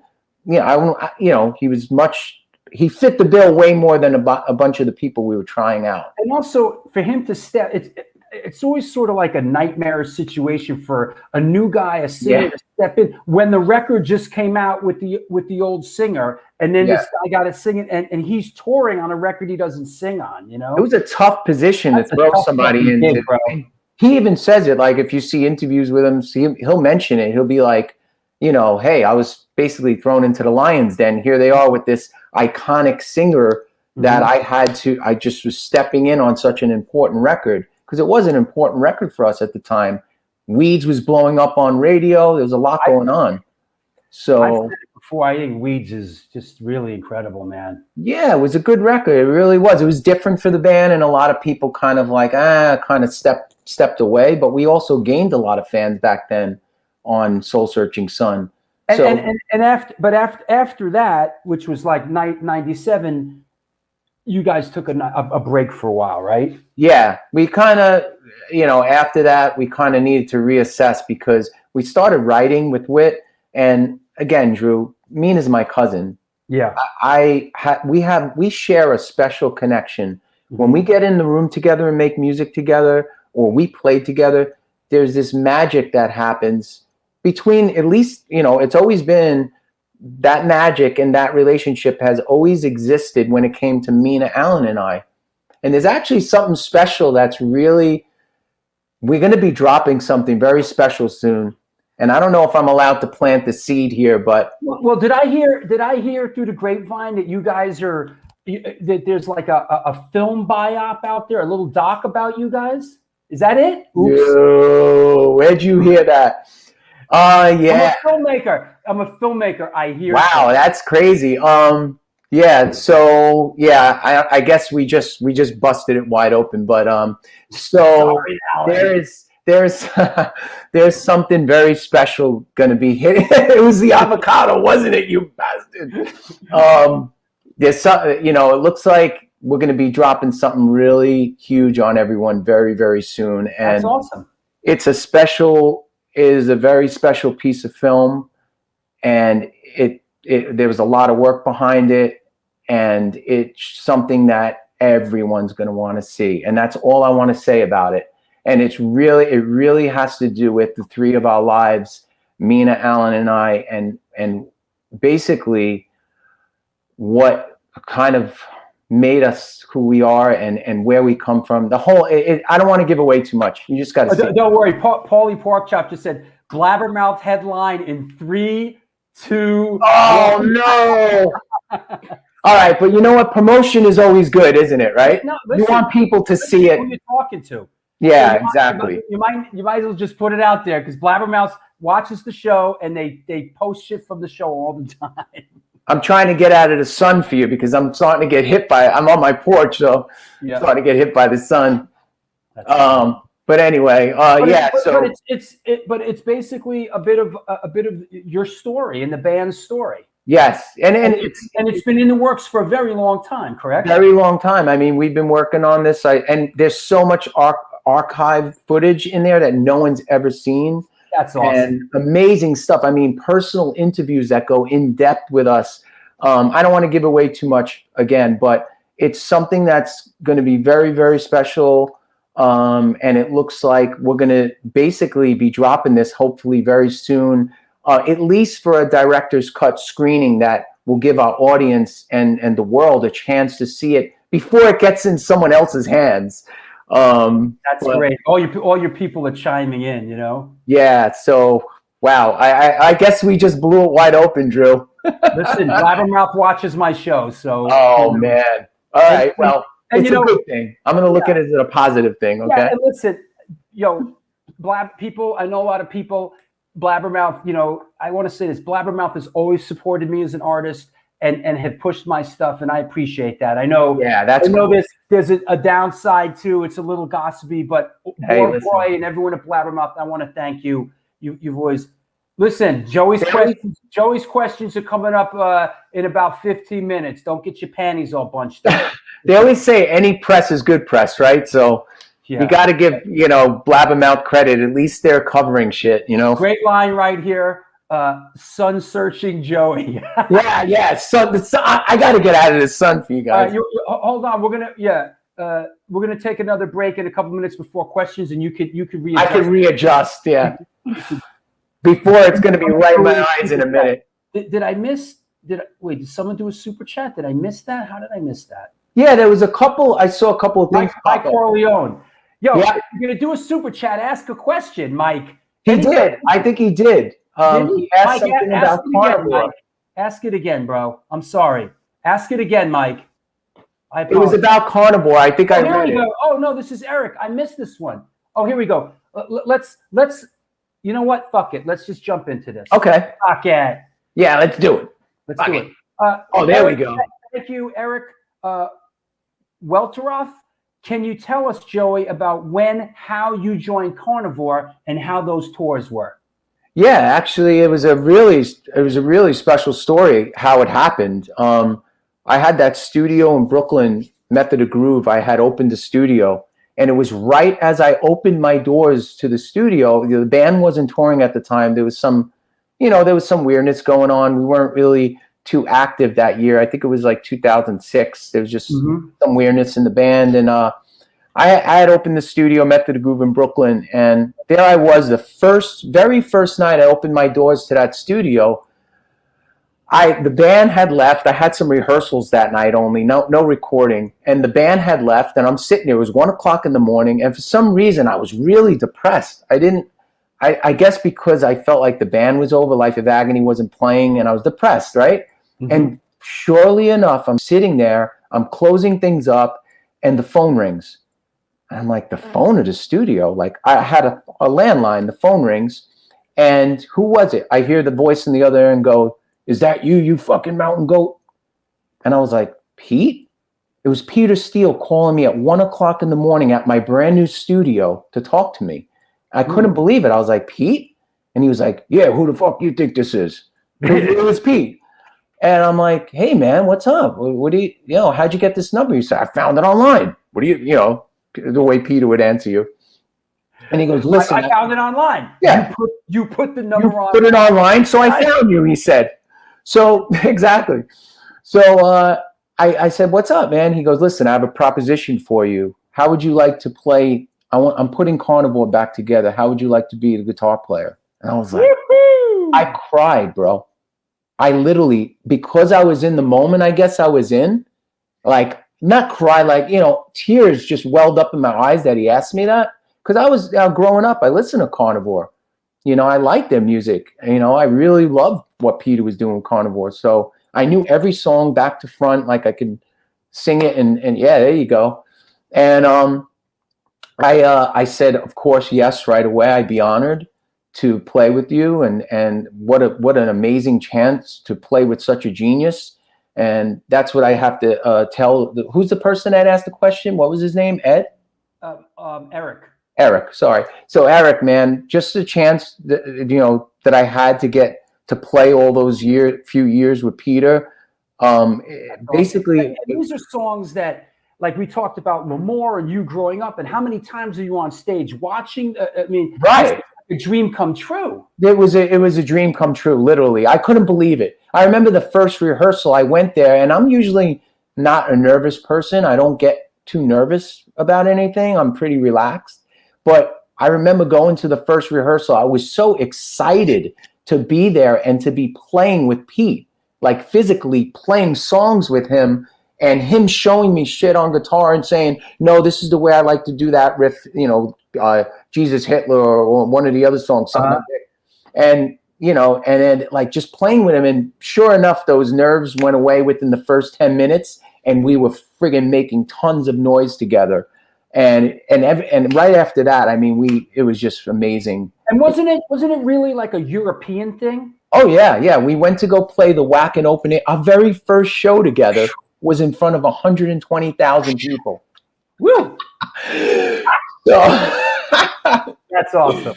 Yeah, so we go from a rehearsal room in Far Rockaway on Bay 116th Street to a stage that was the size of my block here. That's funny, man. And played in front of 120,000 people with him. And the crowd went ape shit. It was a memorable show. We got off stage. We celebrated. We were all happy.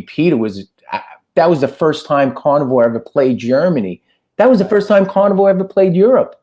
Right. That show. And I was just honored to be in that band. And I think right there, that picture is from right after the show. Is that right? Those were the aprons we wore at that show, and we were outside by the van. So that is a picture from the show itself that you're looking at right there. Excuse my ignorance, but I don't recognize the other two guys in the band. That is Paul Bento with the black baseball cap that Peter has his arm around. Right. The other guitar player, Peter had an idea that he always wanted two guitar players in Carnivore, he had said, just for the fullness and for the power and doing different things in the band. Mm-hmm. So he wanted to kind of recreate what he originally was thinking, that he wanted to do. So Paul was, brought in for the project, and then that Steve Tobin on drums, who was a killer, really, really solid, tight. It still is, I'm sure, solid, tight drummer, and it was just a really cool band. It was a lot of fun. Everyone had great personality. Larry Kelly says Peter's hand is as big as that guy's head. And believe it or not, he was a very huge individual, but he was a huge pussycat though, man. Peter was one of the nicest people you ever want to be around. He was, just look at the Black #1 video that I produced, where he's playing a stand-up bass slung over his shoulder with a chain. Oh my God! Right? Remember? Huge dude. Huge person and a huge heart. 6'7"? Oh yeah, he was taller than that. I think he was pushing. 9? Yeah, well, he had gigantism disease, I think it's called, where he kept growing. His heart, his body parts. He he kept supposedly the doctor said he grew, I think, 2 inches in the last 2 years of his life. Ow. He 2 inches taller. I from did what not was know told. that. Yes, that's something that's I was told. So Heavy. I believe by one of his family members. So I found that very interesting. Yeah, you know, I got to say this. I've said this on the show before. You know, when I did the Black #1 video, looking back, you know, I wish I would have handled a couple things differently. I was young. I was, you know, That happens. Things were different, and you know, sort of early '90s, the moment. Yeah. You know, I was a little more confrontational with people. You know, a little more judgmental, and you know, working with we all live and learn. We all grow. We all grow and mature. You know, live and learn, man. Yeah, working with typo negative was difficult. I struggled with it. They were a bit difficult to work with. You know, I it's one of those things that I wish I could go back and take another redo. Yeah. But it wasn't like a nightmare or horrible. But you know, just in retrospect now, it's. But you know what? The video, regardless of what happened, you know, with behind the scenes stuff that people don't know about or that experience, the video came out great.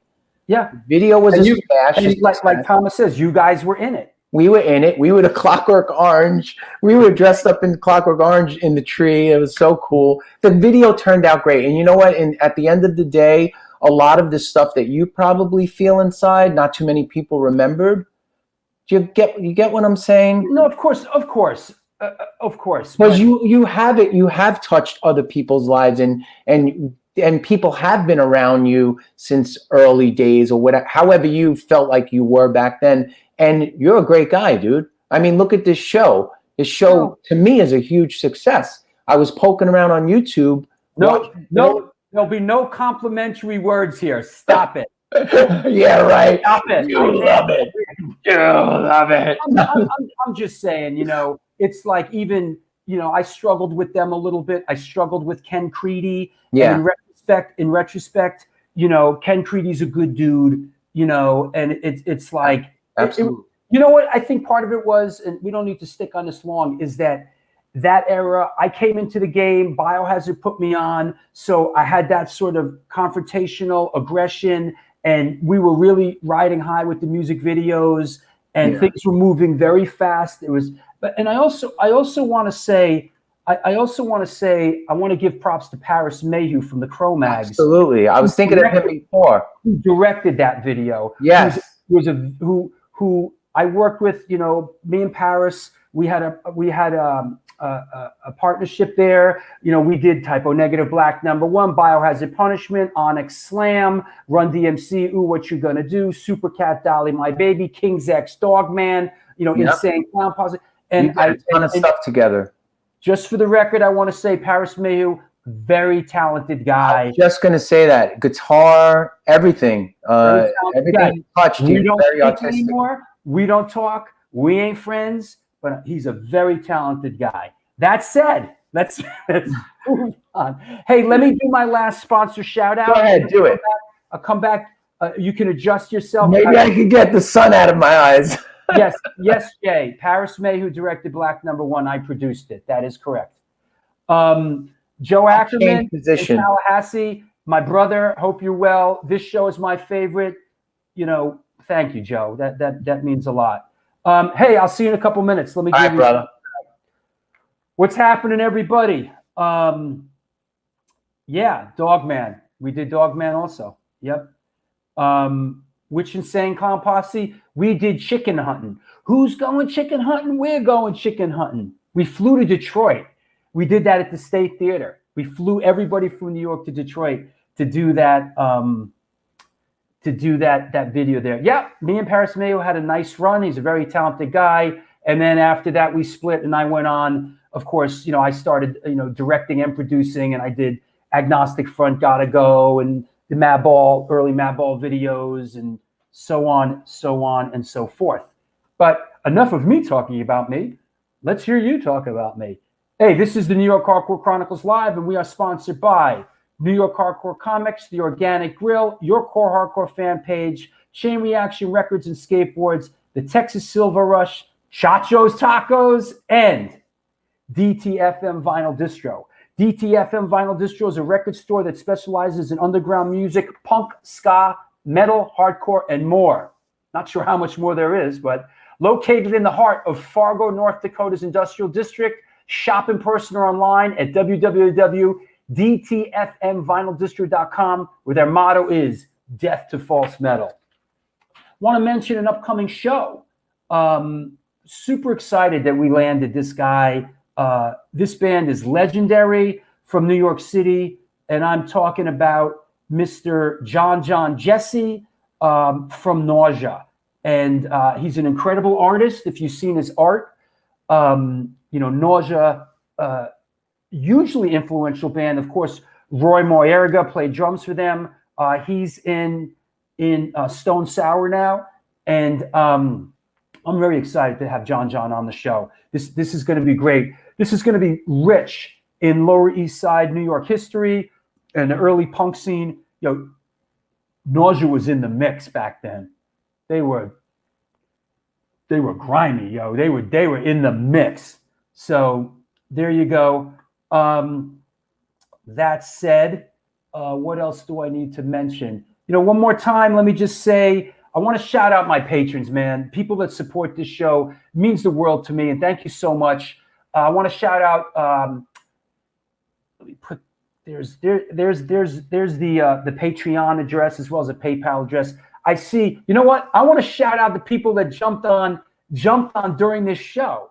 Jay Keynes and Michael Duff. Those are my latest patrons. Thank you so much for supporting the show. Also, Trev Heiner, White Bread, Philip Oakey, Zy Dembry, Darren Morgenthaler, Slimy Slim, Jessica Bard, Flashpoint Racing, Christopher Hoffman, and Martin Daysnear, all patrons, part of our community. Thank you. Also, I got to shout out Raymond Hogan and Mark Tulch.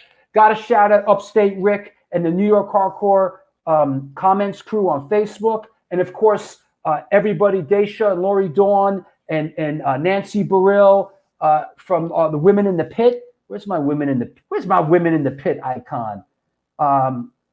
If you're a women, listen, you women's on Facebook, join this page. It's awesome. What else?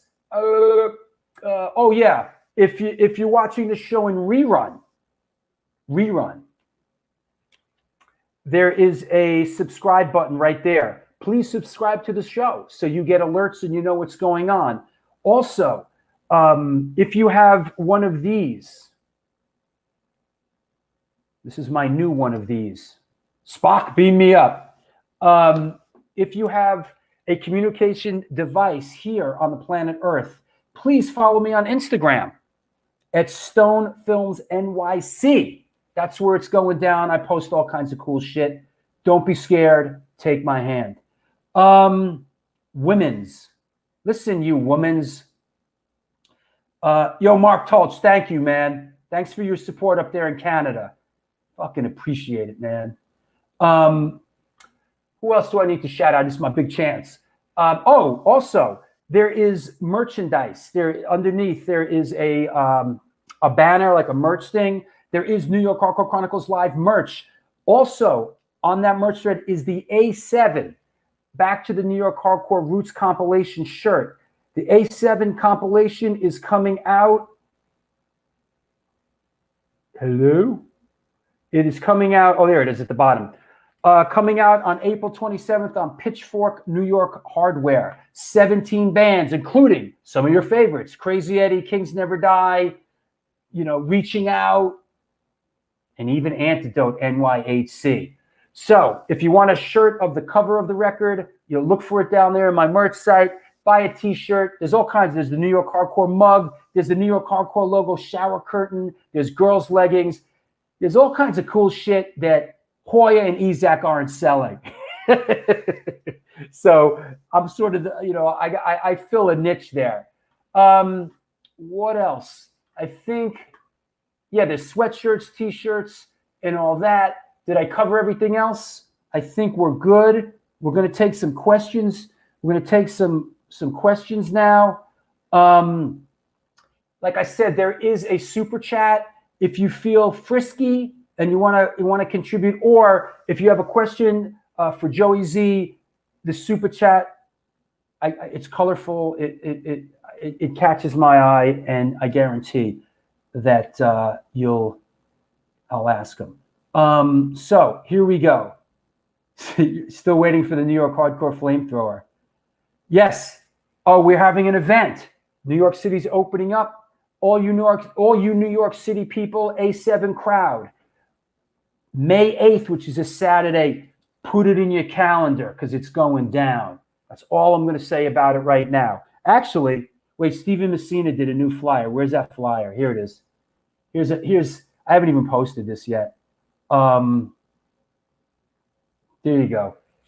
Hold on. Saturday, May 8th. Hold on, let me clear all this. Let me clear all this crap. There you go. There you go. That's it. That's the flyer. Saturday, May 8th, the corner of Avenue A and 7th Street. Be there or be hilaire. All right? So, that said, let's clear the deck. What the heck? Let's ask Joey Z some questions. Let's bring it back on. Hey, look at that nice background. The sun's gone. Sun's not in my face. Sun. I saw one question there in the comment box that I wanted to answer for my bladder. That one. The bladder. Yeah. Here we go. Yeah, Hi, exactly. Joey. Hi, Joey. Obviously, you've been able to travel a lot and see many different cultures over the years. Would you be so nice to elaborate on that? What does this mean to you? Thank you, Daniel The Hague. Yeah, I feel like, Daniel, I and everyone out there, I feel like I've been really blessed with the opportunity to run around the world, run around all these countries and stuff and get a vibe and kind of like I feel like it made me who I am. Not being exposed to any of those cultures and any of those, all these different cities and different people around the world. I don't know if I would have been the same person. We've been touring since I was about 20 years old. So at that young age, I feel like I've been exposed to a lot of different, from foods to people to personalities to even just the cities themselves with the structures. You take it all in. You're constantly taking it all in. We're all sponges, right? Right, Drew? And I think it made me. My point is, I guess, it made me who I am today. I carry that forward. I said it before. You guys got out in Europe, and you're so beloved in Europe. And Blessed. I mean, I've been over there a couple times. I had a bunch of times between managing Marauder and working with Biohazard, but you guys have really done some work over there, man. Yeah, and you know what? The fans. I mean, without all those people that supported the band all these years, and they're still there today. Like we'll go to Europe and we'll play a place, and there'll be 1,500 to 2,000 people packed in a room waiting to see LOA, and we'll have a blast together. And a lot of the faces we recognize. Like, yeah, they're right. It's so funny because after all these years, you actually really do recognize everyone. A lot of people in front of you. It's and I understand, like when we were talking in the pregame, when we were tailgating before the big game. Yeah. Guys like you and Roger and Luke Kohler, like this has been really hard because it's in the summer. You guys go over there and you do the festival circuit, and that's really your bread and butter. But just to see friends and people you love over there at this point. Oh yeah, absolutely. Just dying to get back out, bro. It's like a caged tiger. I feel like a caged animal. I'm not even kidding. I am dying to get on. I'm gonna unleash.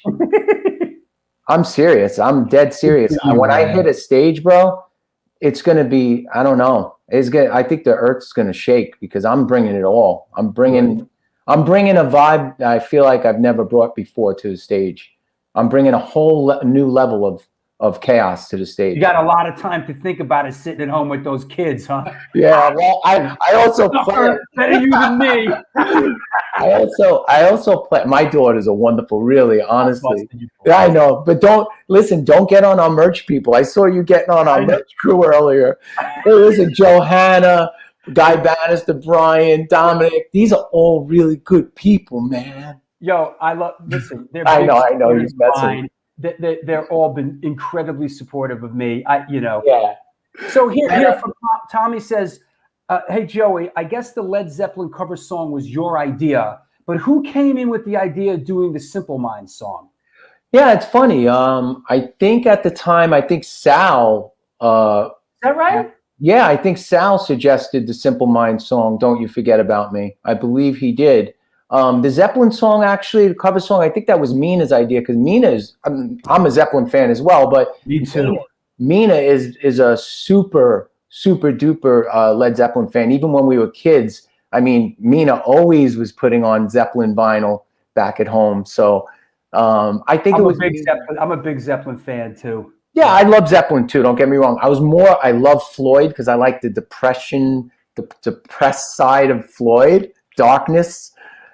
You don't like Floyd? I love Pink Floyd. Oh, okay. Thank God. You want to talk Pink Floyd for a second? Listen. Yeah. You know what Pink Floyd I love? Animals. Yes. I was just talking about that record the other day with someone. I love Pink Floyd Animals. And, then there's there's all the Syd Barrett stuff. If you go off on that tangent into his 2 solo records. Oh, absolutely. And Mina's also a very big Syd Barrett, old school Pink Floyd. Go for it. I saw Roger Waters in the street in New York. Oh, you did? You bumped it? He walks around with no bodyguard or nothing. He's not in my neighborhood. He's cross town, but on the same. But I was at believe it or not, I was at the Philharmonic at Lincoln Center. Oh, yeah? Don't ask me why. Someone gave me tickets. I went. And I saw Roger Waters, in the street, walking. And I was awesome. like, yeah. I got the opportunity to see The Wall. A good friend of mine, Dave Pickford, who's also. I saw that. It was great. Yeah. Yeah, I got to see it. He took me and Roger Waters had Dave, my good friend Dave Pickford, his brother passed away in 9/11. God rest his soul, in the buildings as a fireman. And Roger Waters, right here in Nassau Coliseum, Dave and his brother and family are from Long Island. So right here in Nassau Coliseum, Roger Waters in one segment of the show put his brother's picture, gigantic, behind the Pink Floyd show, behind the wall. And I started crying because I knew it was Dave's brother. And Dave took me to the concert. We're 7th row. We were almost front row. And literally tears, man, instant tears, because there was his brother right there, huge behind Roger Waters. Roger Waters, there's very few people at this point that would shake me. I've interviewed a lot of people, as the Metallica guys. Those are my down to earth. They're my age. I remember meeting them back in the day, like Cyndi Lauper, John Lydon. John Lydon was big, but John Lydon. People in this world, and Roger Waters is one of them that would just shake me. I'm a big Roger Waters fan. That said, Jay Carnes says, what was working with Steve Thompson on the Ugly album like? He was a big name producer then, but Sal said it was not good. What's the story? Wow, that's tough. That's you dance around that one, brother. Yeah, I'm gonna try to do my best with that. Yeah. But I'll be honest, I think again, I think at the time, I think Steve was trying to, he had a great name in the industry, and the magic was when it came to Steve Thompson, it was really Michael Barbiero. If you guys really know, Steve Thompson, Michael Barbiero are more of a team. They used to do produce as a team and stuff. And I feel like Michael, although Michael wasn't working with us initially on Ugly, it was just Steve. I feel like Steve definitely had a gift where he was a very outgoing person and was able to connect with people, where Michael was more, I feel, was the studio guy. Taking nothing away from maybe Steve's studio credibility now. Back then, it felt like I don't know, maybe we got the short end of the stick that Michael wasn't involved in the project. So that really was where there was a rift, because we realized really quickly that it was maybe Michael was the meat and potatoes when it came to the production side of that team.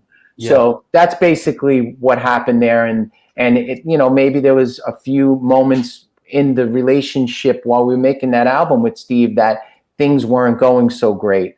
And I think it had to do with that side of it, because the production wasn't what we thought it was going to be. Well put. Chitman says, Joey, which childhood heroes have you met during your music career? Any cool stories? Wow, I got the chills, man, because this is really important for me. That I'm going to say this now. You know, Metallica was always a band that I looked up to, loved growing up. Never thought I'd even have the chance to meet them, and you know, as a kid, I should say. And then finally, the guys in Overkill said, "Hey, man, we're gonna go see the Metallica concert. Would you want to come with us? We have an extra ticket, and we're gonna hang out with the guys afterwards." And I was like, I was just like, "What? Yeah, okay." Of course, Overkill being a real L'Amour's band.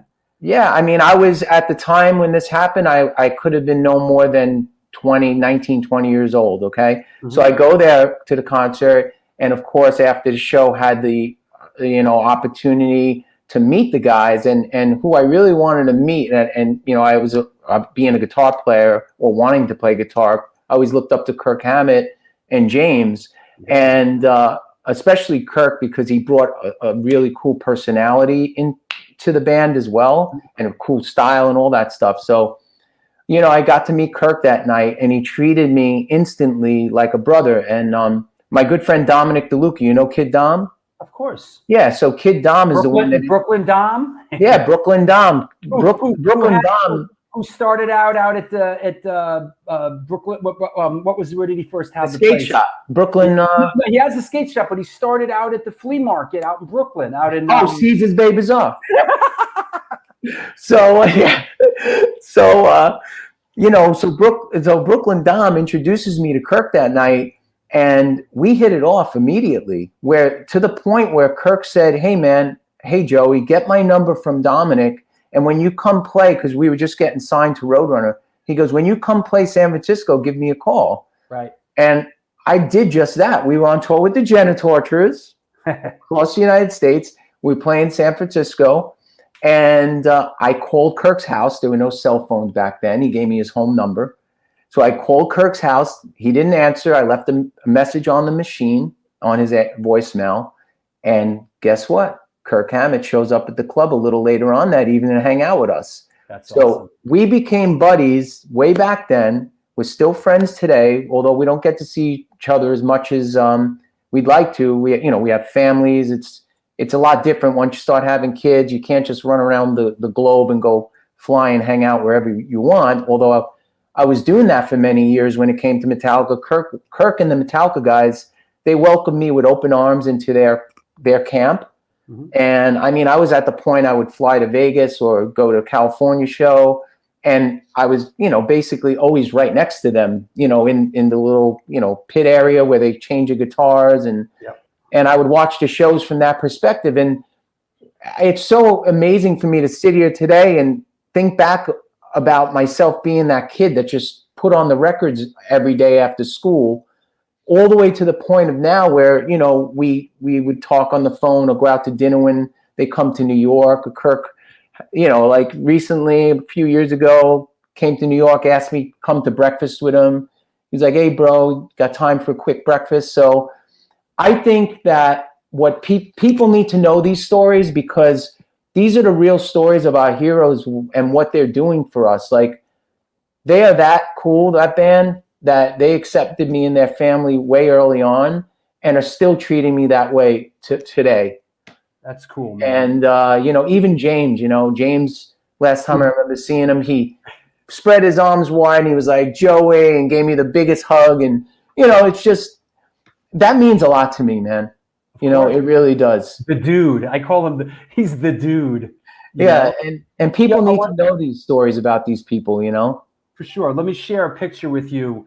I took this in the Metallica rehearsal room when I was directing the Alago film, and we were goofing around. This is in the Metallica rehearsal room, and I have his Ouija guitar. Right? Yeah. And he's got my camera, and behind us, of course, yes, that is the original Ride the Lightning backdrop that they had, you know, for all those years. But I got a funny. Go ahead. I'm sorry. Yeah, listen, I have nothing but nice things to say about the Metallica guys. They were extremely gracious with me and with the Alago film. And really, a big part of the reason that film is so successful is because of, you know, their involvement in it. Absolutely. I got a funny, quick story, very, very quick, about an embarrassing, not embarrassing, but a moment that I almost turned white as a ghost, I think. You know, I was hanging out. Kirk had that ranch house, has that ranch house out in Northern California. He has like a farm, like a ranch farm. Mm-hmm. He had me staying out there. And one night, you know, I was sleeping over and all that stuff. And one night he had just gotten this cool acoustic guitar. It was wrapped in leather. It was from a bigger artist. I forget who he got it from, but he busted out this acoustic, and we're just sitting there. It's late at night. His wife Lonnie's sleeping in the next room, and was just hanging out on the floor like two little kids. And he's like, "Look at this guitar I just got. Check this out." He takes it out, and he starts playing this amazing flamingo guitar on it, like with his hands. Yeah, he's good like that. Oh my God, like this beautiful piece of music he just starts playing. And then he goes, and after like literally 3 minutes or 4 minutes of playing this amazing piece of music in front of me, he stops playing, he hands me the guitar, he goes, "Check it out." And I literally grabbed the guitar and I didn't know what to play. I hit a G chord. Drew, I went, "Bring." I was like, "Sounds great, take it back." I was like, dude. But, you know, it's funny because I guess those are moments I got to look back on. Although I'm kind of embarrassed about that moment, I always like make fun of myself at that moment. Like, how come I didn't know what to play? How come I didn't know what to do? But hey, that's just me. That's in that moment. That's just what happened. So I just want to put this up because I love that. Their rehearsal room is like all the stuff from them touring all those years on the walls, like all these, like, "Welcome to Belgrade," you know, like, so here's me and the dude. I love it. Say what you want, but that's a great what you want about who you want, but let's not get it mixed up, kids. This guy right here, this is the fucking man right here. Absolutely, you know? Man. No doubt about it. I wish I knew about this little Metallica segment we were going to do, because I have so many pictures inside. I have so many pictures inside, like chilling and hanging out with Kirk and whoever. I have such cool shots. I should have, you know, got those together. Hey, let's do a question with our resident historian Chucky Brown. Okay, here you go. Well, let's do this one. Alan and his daughter was singing on a video and had the melody to the LOA song "I Surrender." And both Alan and Joey's daughters sang on the song "The Sound of Scars" album. Can he speak on that? Yep, absolutely. This is something cool. So, Alan, you know, when we write, actually now we've been getting, you know, on this last record, "The Sound of Scars," which I had the luxury of co-producing with Sylvia Massey. First LOA album, a member has been involved with the production, and I'm super, you know, grateful. But anyway. Alan and I, let me just interject. Sylvia Massey, she works in Washington, is that right? In Oregon. Ashton, Oregon. We went there, we did drums, and then I brought the hard drive back to my studio here, right here in my home. I have a nice recording studio, and we finished the record right here in my studio. Got it. But what we were doing when we were writing, Alan and I and the band, we wanted to get back to that old school way of writing where we just sat on the floor, grabbed guitars, shared some ideas, and came up with music. So Alan was sleeping over my house. He slept over for a couple of days in the guest room. And, you know, late at night, he was showing me some of the ideas on his phone. And then he just happened to show me this video of him and his daughter fooling around with a song. It had nothing to do with LOA. But when he showed me that video and I heard the melody that his daughter was singing, it sounded so, there was something about it. I'm like, "Hey, Alan, that could be an LOA song." And he was like, "No." I'm like, "Yeah, listen, really listen to it." And lo and behold, I Surrender came out of that moment because I was like, we need to make this into an LOA song. But it was just a silly idea. He was messing around with his little girl. It's so cool. That's you cool. know? And then our daughters ended up singing on the song. I had them record, and that's the voices in the back and the end of the song when you hear the hideaway part. Tell us about Veronica, who's been playing drums for a little while now, and obviously changed the dynamic of the band a little bit. Tell us a little bit about what it's like to be have Veronica in the band. Oh, it's just simply amazing. First of all, she's just one of the most awesome people to be around. I love her, incredibly love Veronica. She brings just such a great energy to the band, and she's an amazing player. It's obvious. I mean, if you just look at some of the stuff, never mind just LOA, listen to some of the stuff she's done, other stuff she's done. Listen to her own Instagram posts or the stuff she's doing with DMC. She just released a song called Monster that she had a heavy hand in, basically creating that song. She's just incredible all around, incredible person. It's great to have her in the band. We finally found the balance in the band. I think with Mina's progression and the way Mina has come out of her shell, I think having Veronica also adds to that. It brings this really nice balance, I guess is the best word, like I was saying, to the band. And Mina has expressed that many times to us. So having Veronica now is just a blessing. It's really a blessing. She brings so much to the table. Right on. How about, this is our boy Lenny from Crazy Eddie, who, by the way, is on the A7 compilation coming out April 27th on recordings. Lenny says, didn't you buy 4 Marshall cabinets from Mad Master Front? Yes. And do you still have those cabinets? No. Oh, it's so unfortunate. Yes, I did. I bought them from Vinny Stigma, and there's always a funny story attached to everything when you mention the name Vinny Stigma. I went to the city, had a van. I had to rent a truck. I was buying. Vinny had 4 cabinets to sell? He had 4 cabinets. Not only did he have 4 cabinets, but they were in cases. They were in beautiful Marshall cabinets. AF cases? Agnostic front, spray painted on the front, on all 4 cabinets. He was so cool. I went there to his house. He had them right in his living room, stacked, of course. Yeah, on Mott Street. On Mott Street. Yes. So I had to get him down the stairs. So I get there, and he offers me a meatball sub. Hey, you want to? Yeah. Like you're an Italian guy. You want a meatball sub? Exactly. He's like, hey, Joey, you want a meatball sandwich? You want a meatball? I'm like, sure. We had a meatball sub, and we carried those freaking cabinets. They were so heavy. Carried them down the stairs. But yes, I did get those 4 Marshalls from Vinny. You know, I want to touch on. I want to touch a little bit on your gear, and yeah, I love that. You're a Gibson guy, right? Yeah. Tell us what gear are you using? Who do you need to shout out? I know you got some great sponsors, Mesa Boogie, right? Yeah, Mesa Boogie. I've been. Here you go. Here you go. I'm gonna rattle it off. Yeah. Well, Mesa Boogie been playing for many years, and I saw some people in the comments asking about my tone. A lot of it has to do with my Mesa equipment. All the albums have been done with Mesa dual rectifiers over the years, and I play those live as well. I bring in the Mark V amp also lately to the stage. I play Gibson guitars. You cannot beat the tone of Gibson.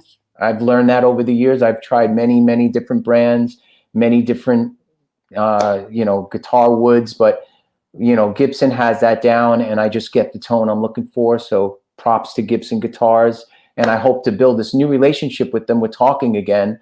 So with the new people over there, Mac and Jimmy's not at Gibson anymore. No, right? He was the one that brought me in the early days, and as soon as he wasn't a part of it, Jimmy's the one that brought me to Gibson. Jimmy brought a lot of people to get. Jimmy was the man. Bro. He was the man, bro. He brought me up there into the office in New York and introduced me to everyone. And how about all those SGs Billy got? Awesome, man. And again, like I'm just grateful now to be able to be talking with them again, because ever since Jimmy was gone, I kind of, you know, you lose touch. Once the A&R people, you know, Drew, Sure. once the person changes, they're like, who are you? What do you do? And you're like, oh shit, you know? Yeah. But anyway, so Gibson, yeah, I mean, Graph Tech, Bridges, Ernie Ball strings. Now I'm going to start rattling some off for you. Go ahead, please. You know, bare knuckle pickups have been very supportive. Reverend Guitars just sent me a guitar, by the way. Although I play Gibsons, I just have to say that I thank them. They wanted me to check out one of their models, the Reverend Sensei, which is a killer guitar. I'm going to use it in the studio, absolutely, like for stuff. And what else? Let's see. Bert over at Intune Picks. I got to mention Bert because he's been a big supporter of the band for many years. And although it's a small company that's growing rapidly, everyone check out their picks. Intune Picks. Life of Agony uses them. Well, who else? Who else that gets a shout out? There's just so much, but I'm sure I'm forgetting so many of them. Well, if you remember again, that's fine. And also, let's touch on your studio a little bit. Yeah. What's happening? How can people reach out? What's going on in the nest? It's very easy to reach me, and some cool stuff is happening because I feel like over the years, slowly, my name has grown as a producer, as an engineer. I mean, obviously you get better. You know, the more albums, the more work you put in at the studio. And I feel my work started 30 years ago, but actually having the hands-on since 2006, since opening that studio that went underwater. And by the way, those agnostic front cabinets were at my studio in Brooklyn when it went underwater with Hurricane Sandy. So I lost all 4 of those cabinets, Vinny, in that storm. But anyway. Where were you? Was the studio in the basement? It was in a lower, basement part of a building on First Avenue in Sunset Park. That must have been devastating, man. Yeah, but like I said, like my name has grown quite a bit. I even had a chance to work with guys like the Sick of It All guys. I did a song with them and many other bands. But I'm working with some European bands. I'm working with some New York bands, and I've even the Sworn Enemy guys. I did a record with them, record called Maniacal. Those guys are in your orbit for sure. Yeah. So basically, you know, if you want to get in touch with me, it's very, very easy. It's actually my main email address. It's joeyzproductions@gmail.com. That's my family has the same address, so I'm not like one of these guys that needs to hide behind a secret email address. So sorry, Joe. I know I see I get so detailed about everything, but I hope it works. I see Johanna's comment. But listen, you know, you can get in touch with me easily, and I'm always into checking out someone's project or their music and willing to give it a listen and seeing if it's a good fit for me. And I think that's important too, because I wouldn't take something on if someone came to me and said, yeah, I got this digital project, I need you to program everything for me. I'd be like, you know, I don't know if I'm there right now. I want to work with live bands and good music, you know. Well, you're a studio guy. You love being in a studio. Some of us are not built for the studio. Hey, listen. Listen, everyone has their thing. You know that. Yeah, but guys like you, Billy G, you know, he's another guy. These guys, absolutely. Like, he's another guy at the studio. I'm like, I'm in there 5 minutes. I'm like, I gotta get the fuck out of here. All the buttons and knobs. People come in my studio. It's so funny. I've gotten asked this question a lot of times. People walk into my studio here at the house and they say, you actually know what every one of these buttons and knobs do? I'm like, absolutely. I put the studio together. This is the second studio I built from my own hands. No one does it. I do it. I wire it. I do the whole gamut. Hey, let me bring on my guys. Hey, Rat Bones, you out there still? Rat Bones! You out there, Rat? Let me hear that intro again, man, with Rat Bones jumping off the balcony. Hold on. No, you just get one. Here you go. Rat Bones! What's up, bro? Yes, you brought him. That's what you had to do. Let me bring Steven on, too. What's up, Steven? What's up, Steven? How about you, Rat Bones? What do you got for Joey, buddy? Just awesome to hear you talk, man. To see where you took the rock and roll game and that you're so down to earth is fucking applause. Memories, bro. Memories. We go way back. Thank you. You're one of the best in the game, you know? Thank you, Rat Bones. You know what? We go way back, brother. I have many memories, pictures we took. I think the first Life of Agony concert where I saw you open for the Cro-Mags and you guys were talking about the DJ booth. We didn't know if it was a drum riser. And, you know, some of us were getting into the hip-hop, so we didn't know if it was turntables or what that thing was. But I think we were getting smashed in the parking lot, and, like, I think that's the first time I ever met you in Staten Island somewhere. Like, I don't remember the show. The Red Spot. Was The it Red called Spot. Ooh. Yeah. Was it called the Red Spot, that show? I can't Yeah, it remember. was. I know Staten Island had Neary's was a spot. We used to go see some crazy shows, but, you know, those were totally back in the days when everybody was, like, raging in the parking lot before the show, and then, like, you know, good time, man. To see Great time. where it came from to, like you said before, a lot of people didn't understand. You know, it's kind of like Leeway does that too. It's so heavy, but it's melodic, and it's, you know, it takes to another place. So you guys definitely spin on. I was thinking this before while I was listening, and I'm not blowing smoke up your ass. I would definitely consider you to be the Alice in Chains of, like, the East Coast. For what else? That's a huge compliment. There you go.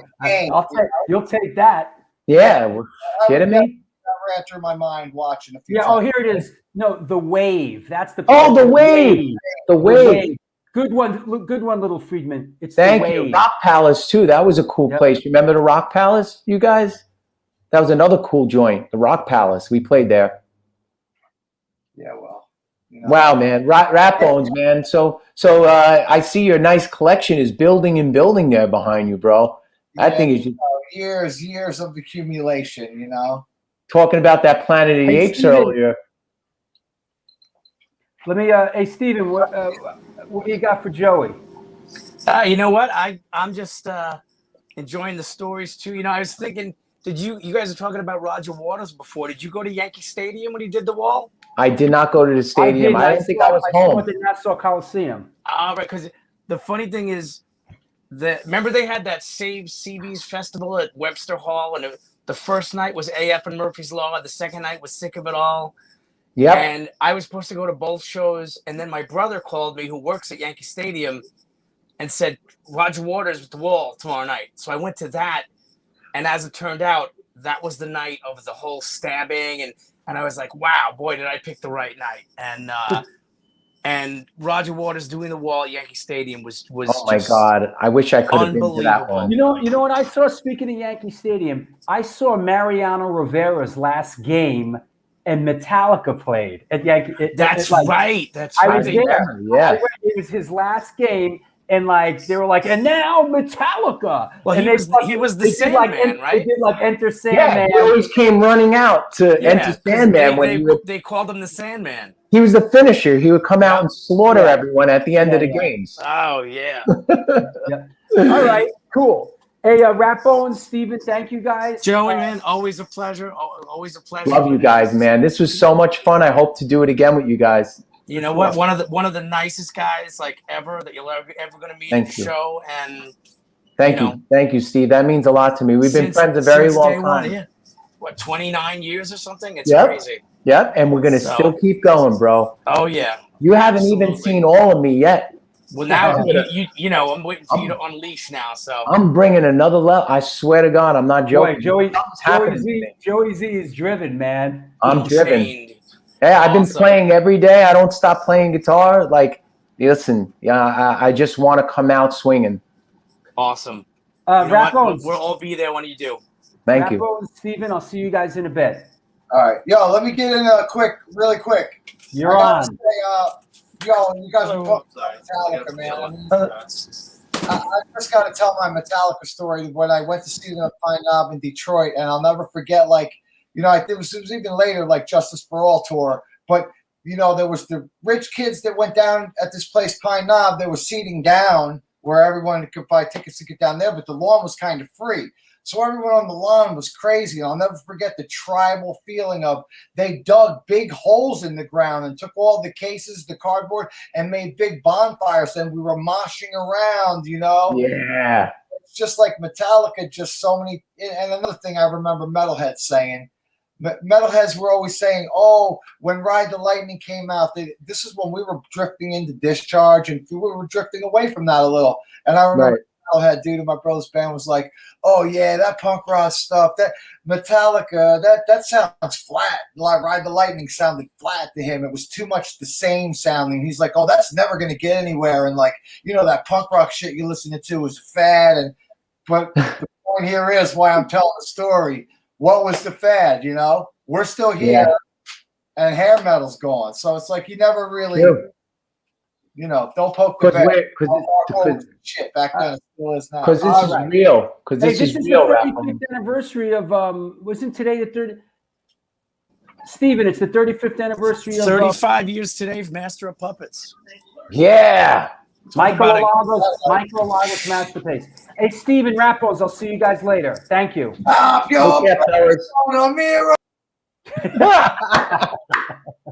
They're great, man. It's just so cool what you're doing here, Drew. Thank you so much for having me on. It's very, very awesome, man. I'm very fortunate. I'm very fortunate to be doing something I love, and I'm really not. I've gotten better at it. I'm not bad at it. No, you're not bad at all. You kidding me? You're great. We got a couple of minutes. If anybody else has a question or anything else, you know what? At the end of the show, I always kind of look back on pictures that I might not have posted. Here's another one that slipped by me. This one's kind of interesting. This one here. Yep. There was Eric Chan. That was the second drummer of Life of Agony. We've had many drummers, believe it or not. I think I could rattle them off. We had Kenny Peterson, Eric Chan, Mike Palmieri, Mike D'Agostino, Sal Abascato, Dan Richardson, now Veronica Bellino. I mean, that's 8 drummers already. And who played on River Runs Red? No, that was Sal. Sal played on River Runs Red. Yep. Hey, not to jock Sal, but I must say, I'm a big fan of his drumming. His drumming with Typo Negative. Super talented. Listen. Yeah, to me, with Sal left Typo Negative, that it was over. Bottom line is that you cannot take. Sal is a very, very, very talented individual. That's the bottom line. Anything he does, he does 100%, and he's very good at what he does. He's an amazing drummer. His new band, Pale Horse Named Death, is very successful. I have nothing but great vibes to send his way. I love this overlay that I found on the show. Oh, I like that. It's been here the whole time. I've never. Look, we could peek out the side. Stay there. Look. The other way. No, the other way. Now back on. There's so much stuff I got hanging around here. Hey, what is Chucky talking about?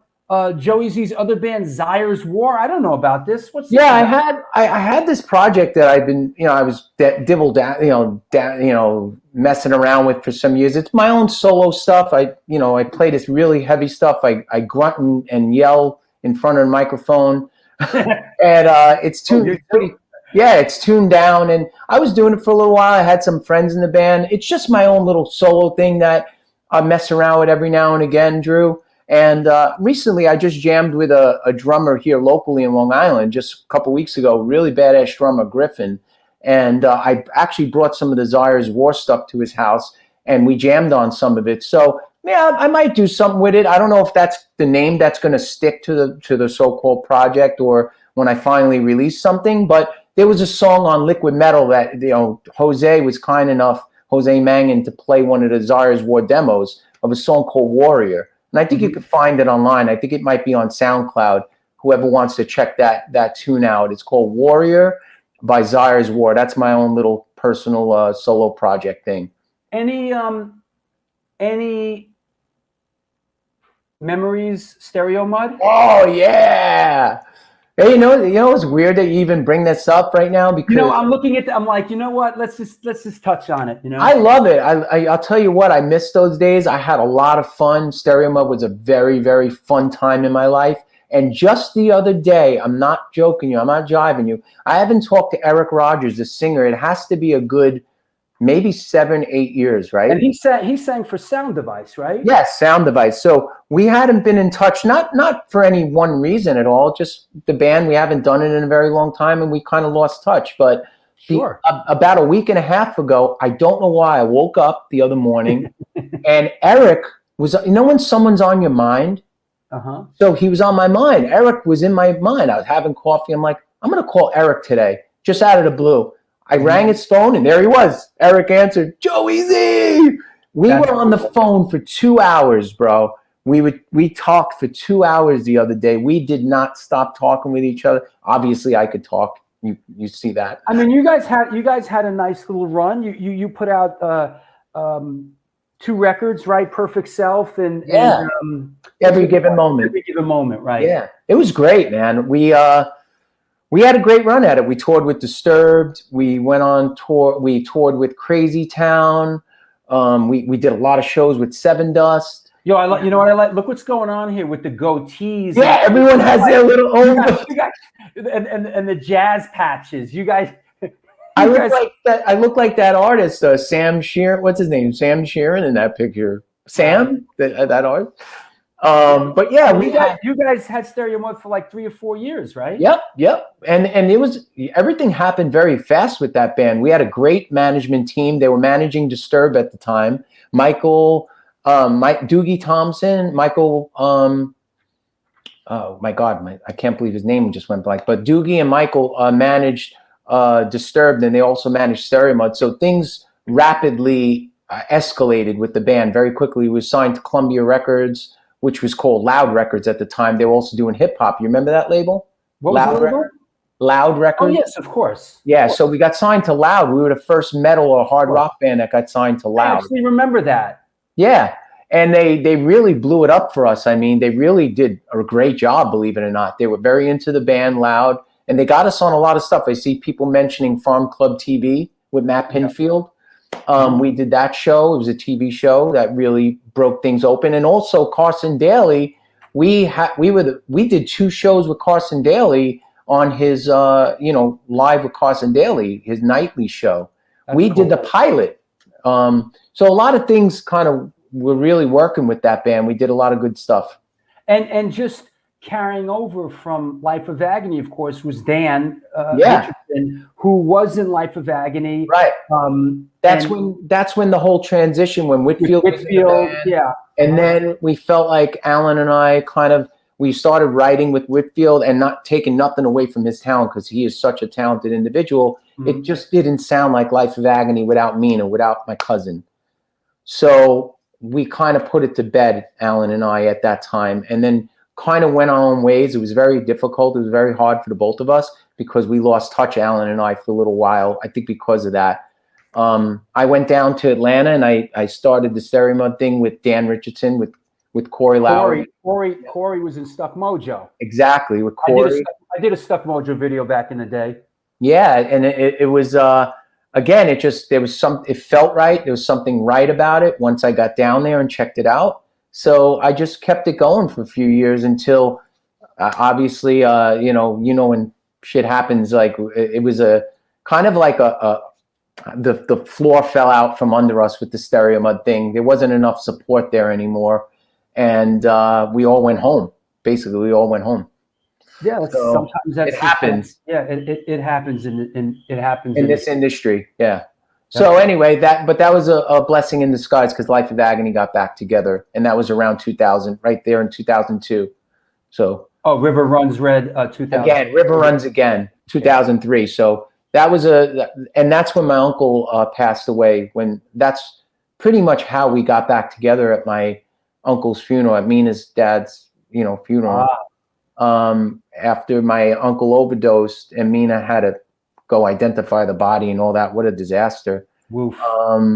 We, at the funeral, Alan showed up and we talked about putting the band back together again. And pretty much that was the day that Life of Agony became a band again. Yeah. And you've been pretty much since really. I mean, there's been some on and off because, just how shit happens and goes. But now you guys are really rolling, man. Oh, we're strong now. Now it's like, it's just the band is strong. You guys. The core is very strong. And you're in the cycle. You're doing records. You tour. Everybody's at ease with where everybody's at. And exactly. Nina does her thing. You do your thing. Everyone does their thing, and you meet in the middle with Life of Agony. And we come together, and that's the beauty of it. There's no more pressure. Like, oh, you know, we removed a lot of those exterior and interior pressures on ourselves to always, you know, we're very open about it. Like you said, everyone's doing their own thing. We have families, we have projects, we have studios, we have this, we have bands, but yet we still come together now, and it's still one solid core. Absolutely. That said, I want to thank you very much for coming on the show. You were a great guest. I had a good feeling about it. Me too. I feel good about it. Me too. Listen, I wish you all the best. You are welcome back anytime, man. Thank you, Drew. And I will come back. I promise. I will be back. Absolutely. Anybody you want to shout out on the way out? How about the whole entire Life of Agony family and fan base? How about those people? Because without them, as you know, and I know a lot of bands say this, we would definitely not be here. There would be nothing to talk about. Yeah. Yep. So thank you. Thank you to all you guys out there. For sure. Okay. We will talk soon, my man. All right. Thanks so much, Drew. That was excellent. My pleasure. Man. It was great. Take care. Thank you, everyone. Take care. Well, there you go, everybody. That was Joey Z from Life of Agony today. What a great guest. I had a good feeling about it. So it was awesome. It's always nice when it works, you know, and today really worked. Thank you, Mike Corleone. It was a great show. Upstate Rick, I love you, bro. Meredith, you know, thanks for tuning in. It was a great one. Gina, you know, Clint, you know, everybody. Yeah, you know, I think that's a big part of it, Thomas, is for me, the technical thing. Like, and when when in a show like this, where it's on point and it's clear and there's a good back and forth, those are the shows that I enjoy, you know, very much. Edward Carley, great stuff. Drew enjoyed it. Well, thank you, bro. You know, Bill Bassman, great musician, great guy. Absolutely.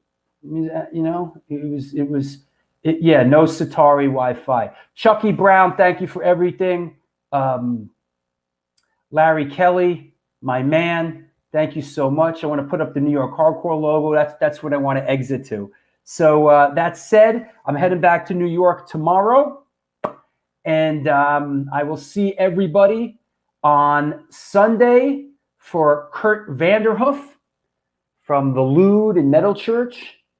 And what can I say? Let me just make sure everybody. Ian Higgins, great show. Thank you. Mike, awesome show. Thanks again for having us on. Everyone, hey, Mike, you're a sponsor now. We love you. You're part of the family. Chacho's Tacos. Looking forward to having you guys on again, Mike. That was fun. I want to talk to you guys about what's going on in Texas and stuff.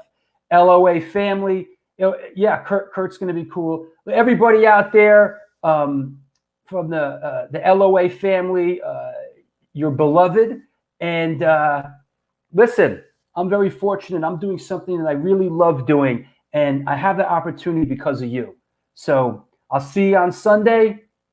Do good things, and good things will come to you.